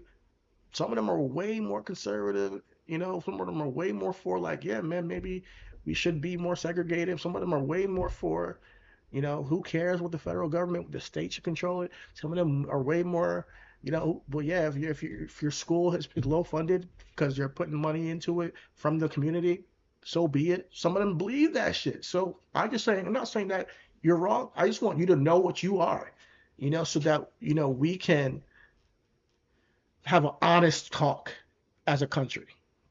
Know where you stand, and don't just sit here and just say, I believe in what everything Trump says, or I believe everything that Kamala or Biden or Obama or Bernie, whoever you think is your, person that you're believing in.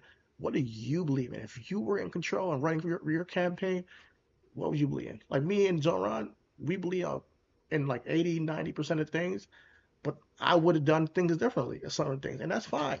That's okay. But we're all gonna have differences. But then we can have an honest conversation rather than this yelling and screaming match we're constantly having, like we saw on Stephen A. Smith's show, because we're not hearing each other. Because I don't think that you're seeing the person, you're seeing the issue, and you're characterizing them and putting them in a box before you get to even see why they're saying what they're saying and where they're coming from and their philosophy. Everything is programming, and we have to be able to identify when it is to uh, the manufacturing of phones basically changed because SD cards are no longer valuable. But that was something that was so valuable. You was able to, when you're full of information, right? You can just pop. And I think right now with the amount of information that we can't able to disseminate, the way that they pump us with stuff, we're not able to compartmentalize, and we're programmed different. Right, Yeah. right now we're programmed to live in the cloud, store things in the cloud. We'll get back to this later. We'll get back to this later. All these different tabs on our computer. Like, we're not able to just sit and digest and internalize and then be able to disseminate from that. And again, it comes from, do you want to? You know what I'm saying? Realistically, our last show we did, um, we said it's the blueprint of the fine print. And I always got some shit, nigga. I literally have this, the fine print of self-publishing, right? Because there is wealth in the knowledge, and you only are able to really understand that when you've been starved from it, right? When you are structured to understand or been force fed what was available to you. So when you have the availability to think outside the box, when you have the availability to go to the library and check out books, that when you have the ability to counteract some of the things that counter program, really, when you have the ability to counter program some of the things that you have been institutionalized with, because that is the making of you, Yeah. the changing of you can feel, it can feel restricting, it can Abrasive feel sometimes. Yeah. yes, It could feel yes, uncomfortable, like yeah. me and you had an uncomfortable conversation yesterday sporadically, and that led to today's show, which I think is a really good show, that comes from the heart, and like you said, like I want to just give you credit, as a brother to challenge yourself to counter program yourself. Just challenge yourself to think outside the box, because it doesn't come with an intentionality about it. Like, you have to be intentional about seeing outside the box and taking off those shades, and trying to peek through a vision, a dream that may. Oh man, before I went to bed last night, I was real. I missed the whole conversation. We can talk about it tomorrow because I'm going down a whole different rabbit hole. But basically, there's a theory that this experience called life is a hologram, and and Oh, tune in and tomorrow, people. tune in tomorrow. But we are creating it as we go along with our consciousness and our imagination and our current thoughts. So as we continue to think the same things, we are creating more of that and becoming more of that as the world comes into creation. So when I create, I'm creating more justice by even thinking that there could be more justice. But when you create more division, when you think that it's not possible and there's always going to be division, then you're creating more of that almost. It's just it's a more spiritual, ethereal kind of conversation. But we'll talk more about that tomorrow, guys. In the meantime, counter program yourselves. All is love. We'll see y'all tomorrow where That's we, so great tomorrow, where bro. we're here where everything is, where we are the zeitgeist, we are the culture. Peace out. Keep loving your hearts and spirits because Lord knows everybody needs it. The world needs it. Peace. Peace. All right. Yeah. Oh no, YouTube. Peace out.